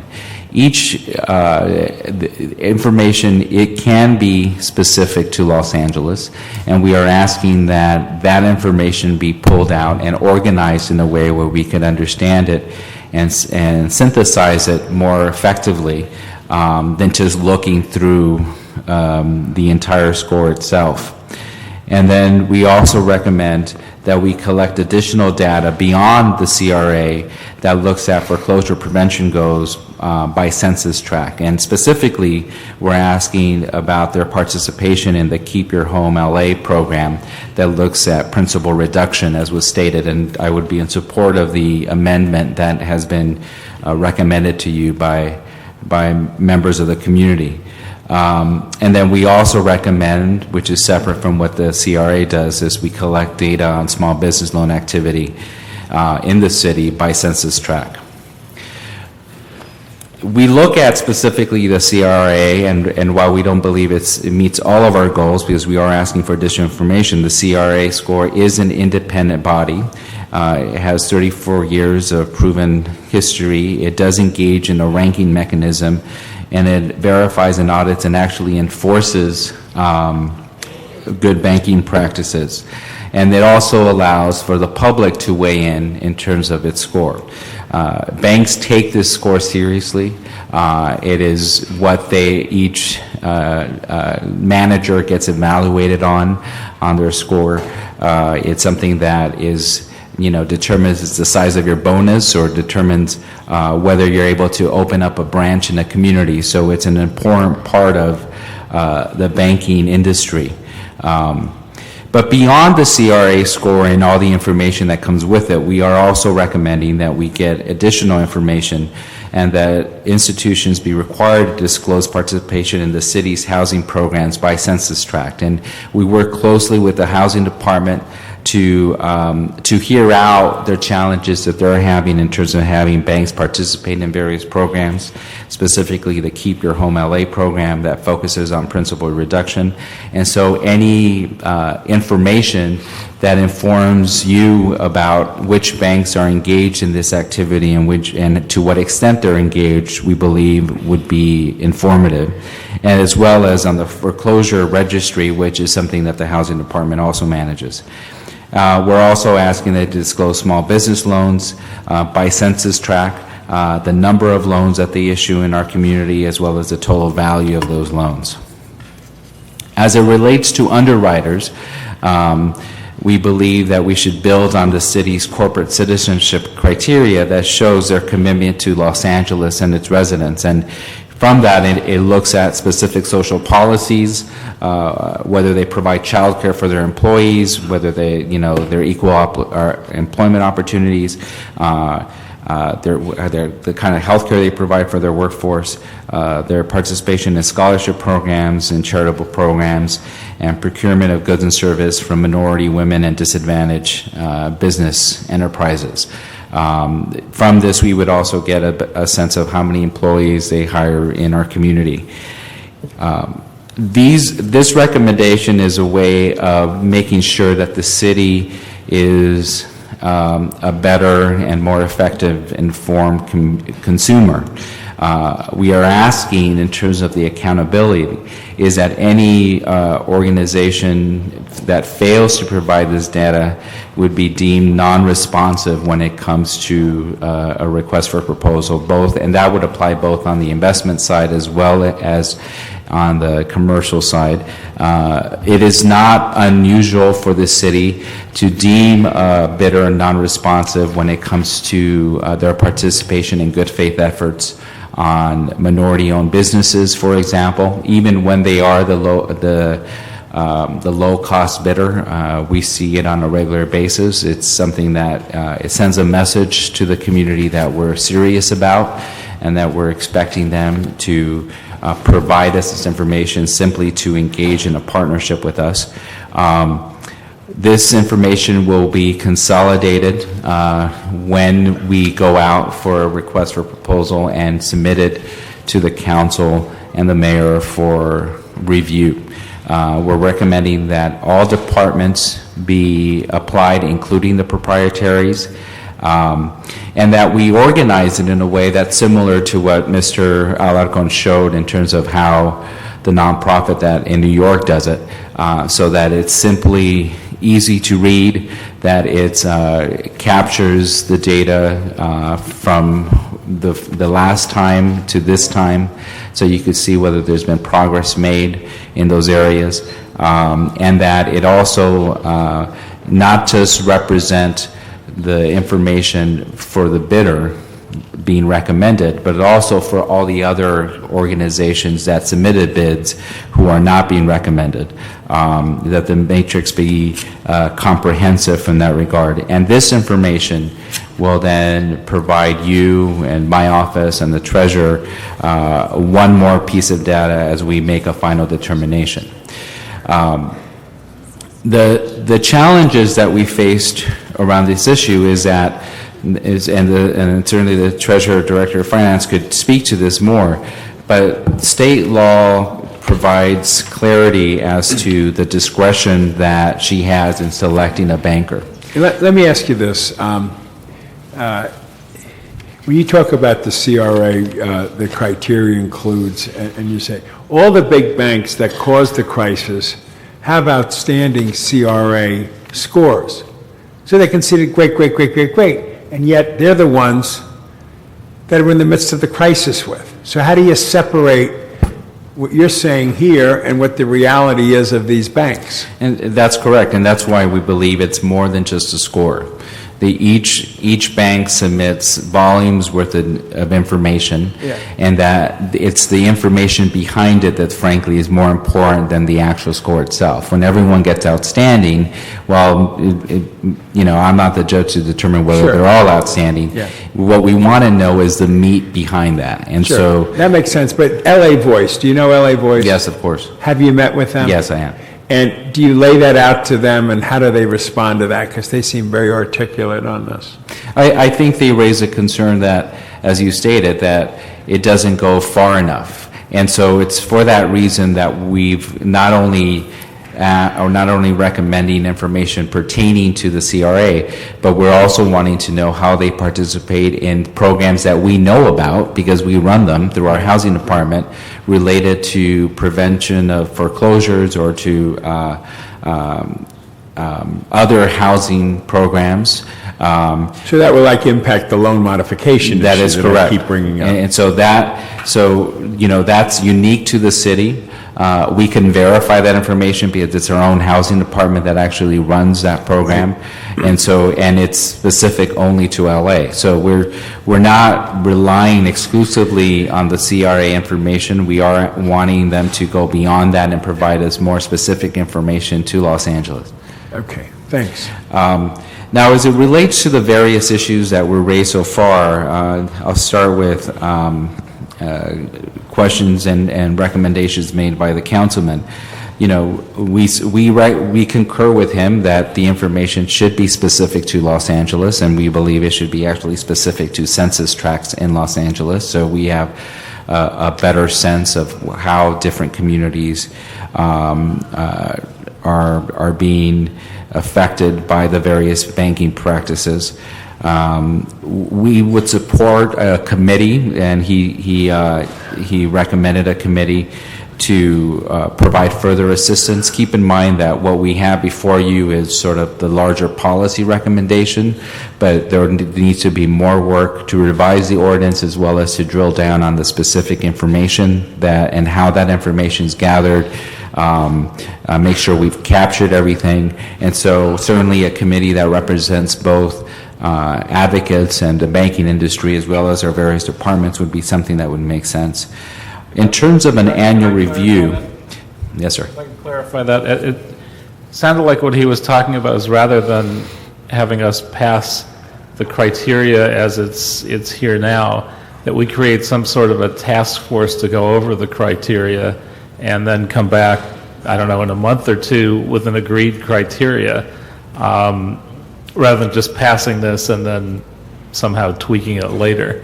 That seems like a good idea to me. So we have an agreed stronger criteria. I think everyone agrees the the CRA scores by themselves are way too weak and relatively worthless.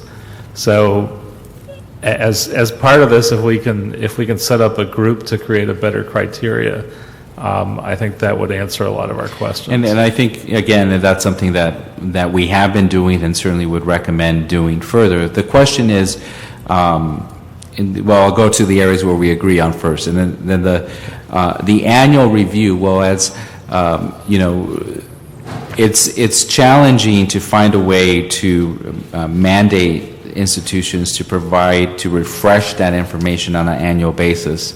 We are recommending that whenever we go out to a bid, that they provide us that information, and that if it's on the investment side, that's on a regular basis. If it's on the commercial side, it's every 3 to 5 years, and that if they do not provide that information, that in fact they be deemed non-responsive. And then the area in which I think there's disagreement is what happens after that. So what happens with this information? And the policy, really the big policy question before you is, should the city be in the business of actually providing scoring and rankings? And our recommendation is that we maintain a focus on gathering information, both that is specific to Los Angeles and that is specific, in some cases, to programs that we run. And that information helps inform all of you in terms of who we ultimately recommend, as well as my office and the treasurer's office, but that the city not engage in actually rating or scoring different various institutions. Most other jurisdictions, in fact all of them with the exception of Cleveland, have basically adopted a similar kind of policy, and we recommend we do so. Beyond that, in terms, I think I spoke to most of the other comments.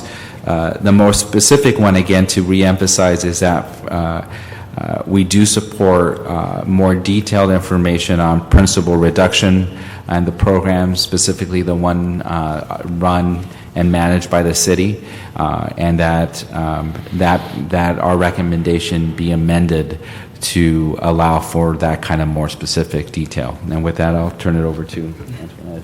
Good afternoon. Let me just ask one question before we go to Antoinette.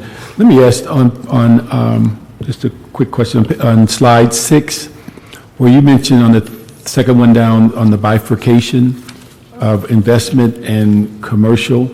Now, in our glossary of terms, we separate investment, commercial, and securities, so that we have that clear distinction. Is it understood that investment would cover the bond and securities, or should we have it separate in that fashion so that we distinguish? Because one of the things I have concern is that we, along, and many times the banks, confuse the issues because they just lump everything together. And so therefore we say banks and we assume they do everything.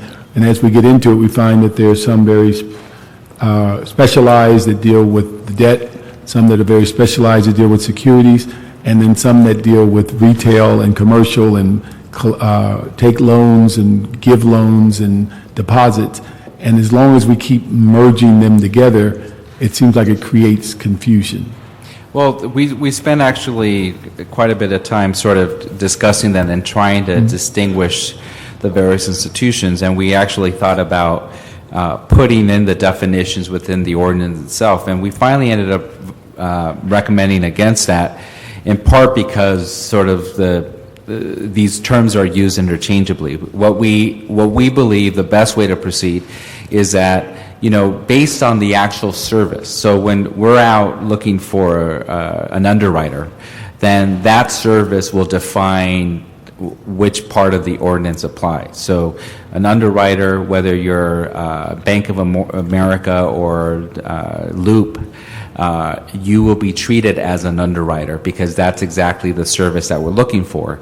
When the treasurer goes out and looks for a retail bank to hold our checking account, then that's a very specific service she's looking for, and a Loop wouldn't submit a proposal for that because they don't provide those kind of services, but a Bank of America may. And so it's really the service that defines who you are, rather than getting in the business of trying to decipher between the various kinds of institutions that exist. I think that's what I'm saying, is that if it's a service, that's where I think we run into problems, because people lump them together. So if we're looking for a certain service, underwriting, then you will be treated as an underwriter only.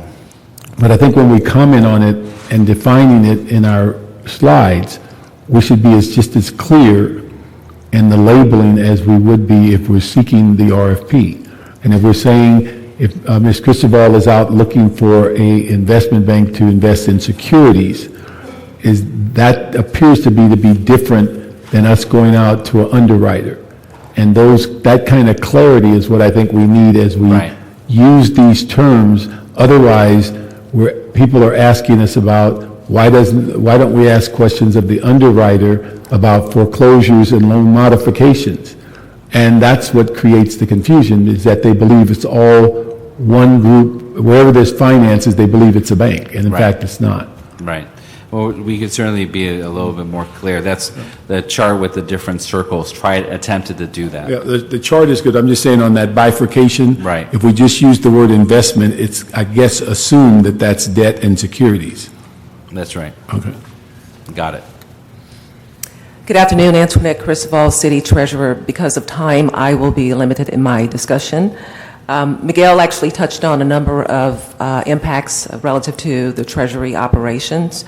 As he indicated, the Treasurer's Office is certainly mandated by the California State Government Code in terms of how we actually select financial institutions. That is a regulatory requirement. We did meet with the CAO's office in reviewing the Responsible Banking Ordinance.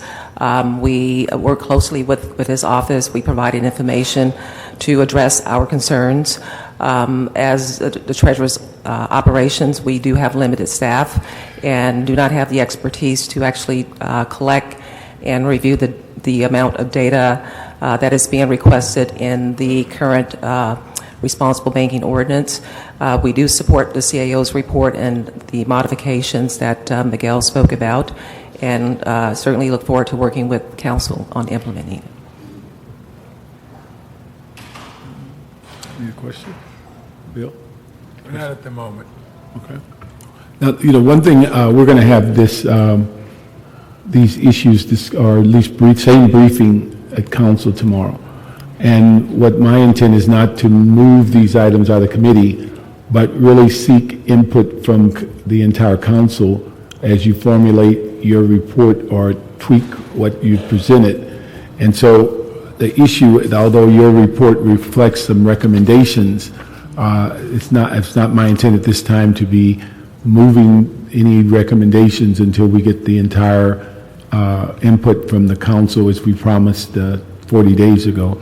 And so, colleagues, if you have some other issues as it deals with the report, the November 18th report, or if you have any from the slide presentation that we can give Miguel to consider to expand on what he's presented us, or where there are issues you're most concerned with, I think this would be the appropriate time to give him that information, because we will be going back through this again tomorrow.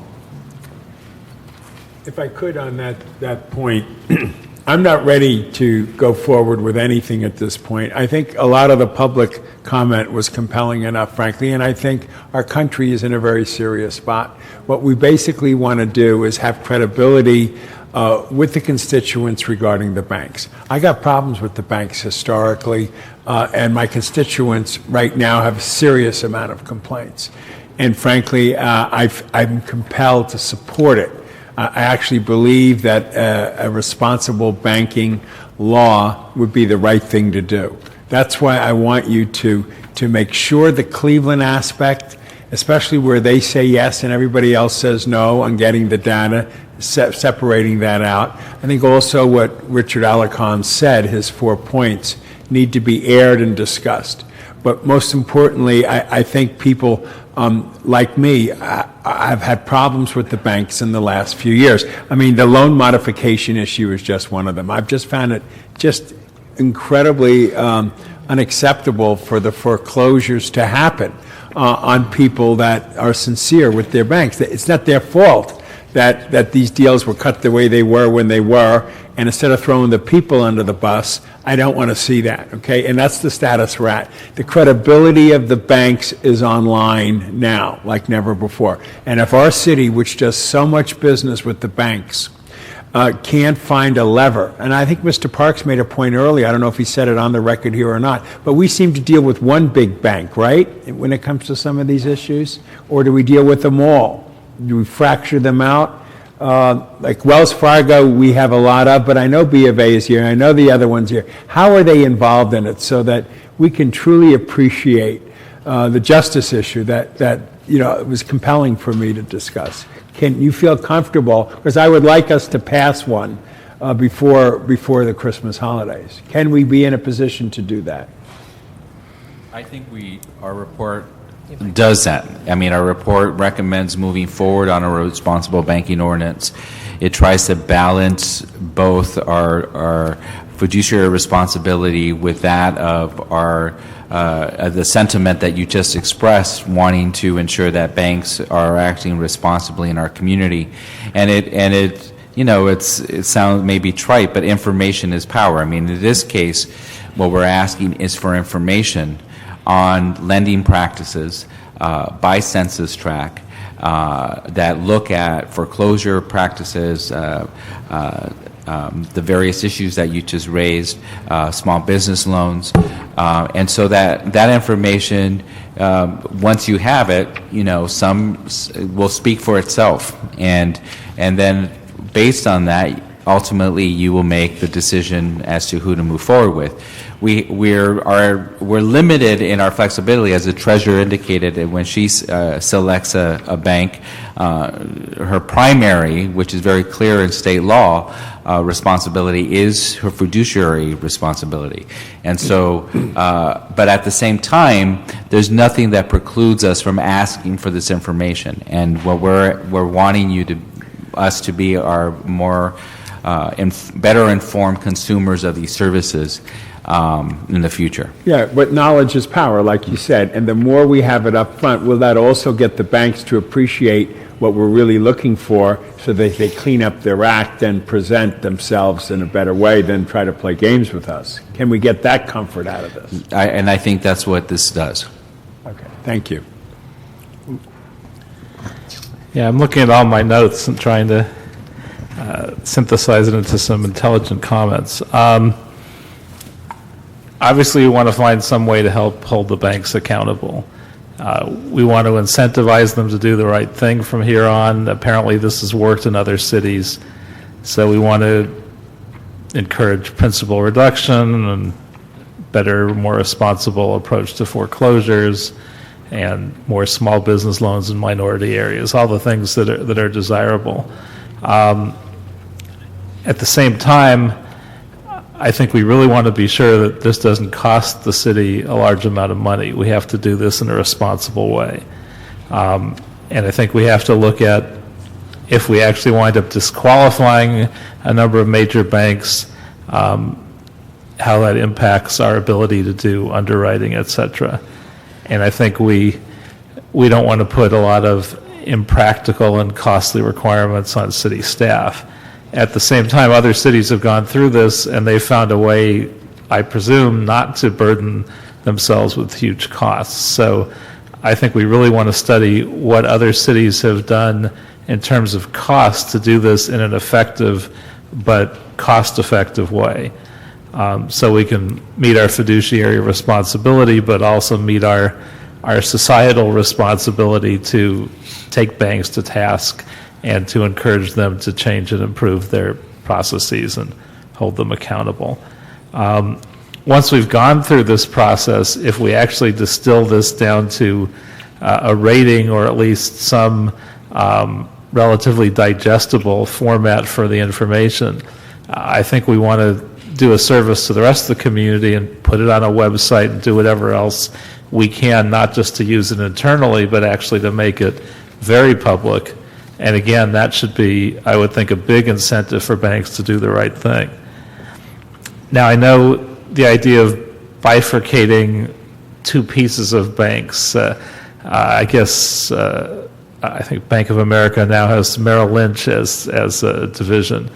Well, it doesn't seem like Merrill Lynch are bad actors right now, but at the same time, I think you lose a lot of leverage if you just say, well, they get a free pass because they're a separate entity. I know we want to bifurcate them because we don't want to hold the entities that don't have all these functions in a negative light if they only do investment banking, and we put them together. But we need to find some way at the same time not to bifurcate them in a way that gives a bank that's been a bad actor a free pass. If their investment division is a good actor, but the bank itself has been a bad actor, I think we need to find some way to still maintain some accountability. At the same time, we also want to be sure we're not disadvantaging smaller banks just because they're smaller investment firms just because they're smaller. Also, I wonder if some of the regulatory agencies can give us the information in a more usable format, so that instead of us having to reinvent the wheel and do a lot of research and reformatting, they may have the ability to give us something closer to what we want. So it may be that if we ask for the right information in the right way, this could save us a lot of duplicate staff work. So I hope we'll look at that also, and that's just a few thoughts. On that point, Councilman Koretz, I think we're not recommending that Bank of America get a free pass. The Bank of America is pretty good. And I'm not going after them, I'm just using them as an example. Yeah, but or any major bank, commercial bank that also has an underwriting arm, is very likely to seek out to be the city's commercial banker. And so when they do that, and they submit a proposal, they will be required to provide that information, and that information will be made public whether or not they're actually ultimately selected. And so most major banks that provide both underwriting services and commercial banking services will in fact compete for that. So it's not a loophole. So what we try to do is essentially maintain the requests of information based on the services we're getting. Okay. Let me just give you two things, and I think I mentioned one of them to you already.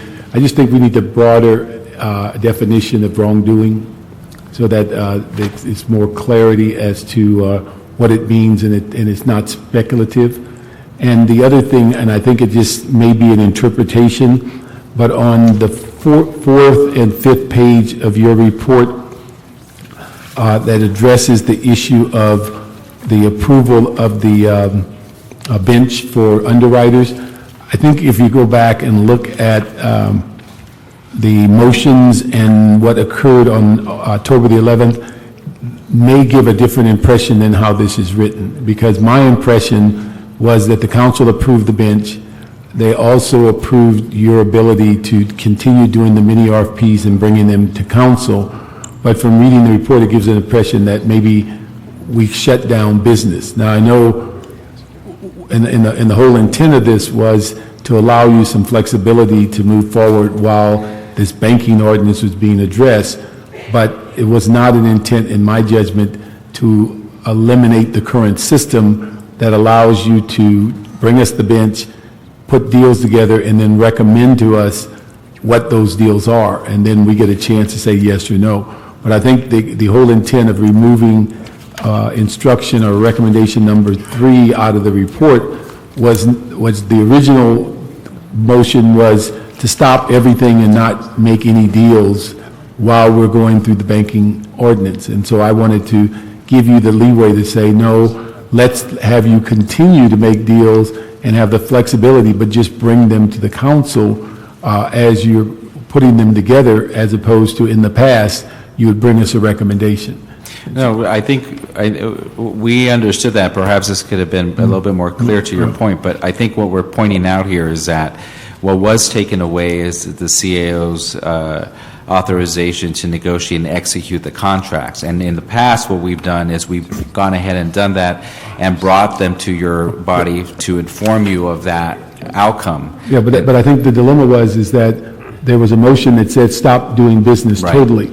And so this verbal motion was put there to say, to allow for that. To allow it to continue, but because of those council members that had a concern about who you were doing business with, bring it and allow them to see it as you're putting the deal together. But I don't think our intent was to change the system permanently.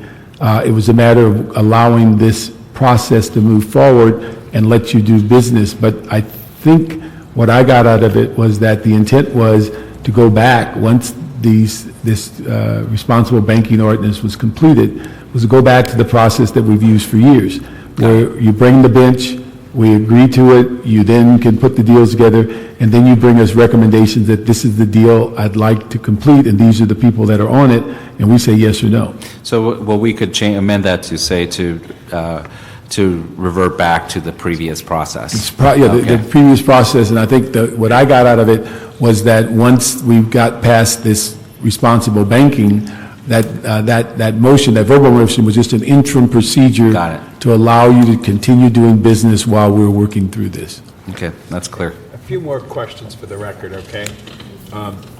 Has DWP or LAWA or the Port of LA provided input on this concept? Yes.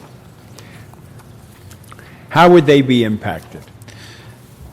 The authority of the council doesn't, in this case, doesn't apply to the proprietaries, but we are recommending that as part of the action that the proprietaries be requested to adopt a similar ordinance to the one that's being presented to you, recommended by our office. And we've had discussions with them. They've actually, some of them have been holding off on their own activities because they're waiting to see what ultimately gets adopted.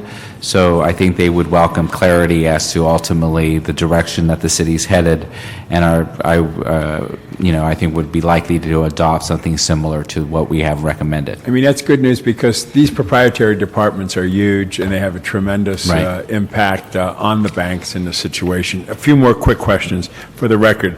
In Los Angeles County, how many homeowners are underwater on their home mortgages, and how many in Los Angeles City? I don't know on the top of my head. We could certainly report back to you on that. I get it from the housing I'd like department. to get the specifics on that one. Another one is, how will the CAO version of the responsible bank ordinance help them directly?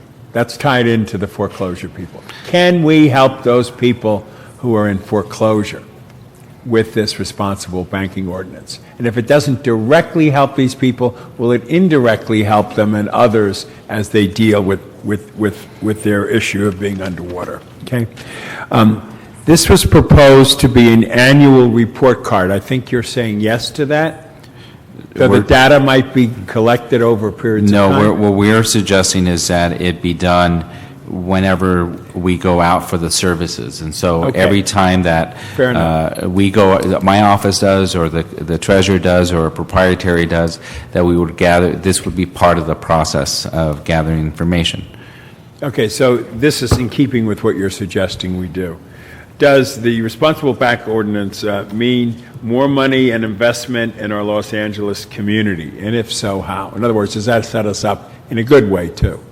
Well, it does in terms of making this information public, and on that point, we're recommending that the information not just be limited to the bidder that we're recommending, but that we make it available on everyone who submitted a proposal, so that it's actually be organized in a way that's easily accessible and posted on a website, whether it's in the treasurer or my office website, so that the public has access to it.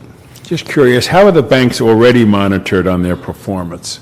I'm sorry? How are the banks already monitored on their performance? As we indicated, they're regulated and monitored by a number of outside agencies, federal regulatory agencies. Okay.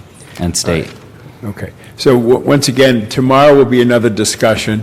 You'll take in what you get from that. You'll digest our questions here as well. And when do you think the next time for us to... Well, we hope to bring this back to you before the session is out this calendar year, so that there could be some clarity as to how we're moving forward. If there's still consideration of having a different definition of wrongdoing, at some point there was a discussion about anyone who was part of the lawsuit that we're engaged with over 30 different institutions. That becomes problematic financially as we report it separately. It is our hope that we could sort of bring clarity as soon as possible, begin the work of being more specific on the ordinance, drafting the criteria, putting together the working group that Mr. Alarcon recommended, and then engage in a period of monitoring how that works. Okay, thank you. Yeah, I would just echo Mr. Park's concerns from a few minutes ago about the issue of wrongdoing. Because by and large, I'm in agreement with this concept. There are only two things that would get me not to support it. One would be if we attach some massive cost, as was discussed, in the $50 or $60 million range to its implementation. The other would be if we don't really define wrongdoing in a very clear way. I think there needs to be a bright line in the definition, and it needs to be appropriate. And it may be that putting that definition together might be something else that a task force might take on as their task. Because I think that may be equally important to determine exactly what that is. I don't think we want to leave that as a squishy element to this and be struggling with this constantly as it goes forward. And our recommendation on that is that it be tied to a criminal conviction. So, and then Mr. Parks suggested it also be tied to any sanction from a federal regulatory agency. Okay, thank you. Let me say thank you very much, and we'll have this item in council tomorrow with a briefing. And as we proposed last time, there won't be a vote on it, but we'd hope that whatever comments that come about will help you finalize this report. And if it's a small amount of tweaking, our hope is to get this back to council before the end of the year. And so, come back to committee. well, it depends. If we don't have a lot of stuff that comes from council, we'll just bring it right back to council. But it just depends on what happens tomorrow and how broad and how in-depth the comments might be.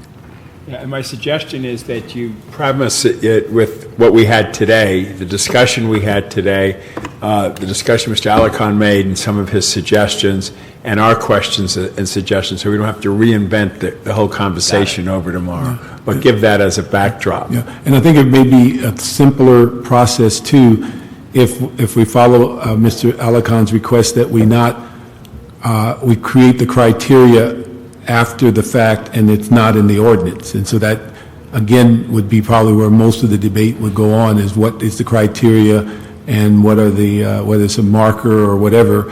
That seems like it could be another day, but we could get the bulk of it done tomorrow. Like I said, depending on the breadth and depth of the comments, we certainly can make a decision tomorrow about how quickly it can come back. Got it. Okay. Any other items? We're through? Oh, we got a closed session. We got item 1. Okay, we're going to go in closed session for very briefly on one case. So we can clear the chambers. I'd appreciate it.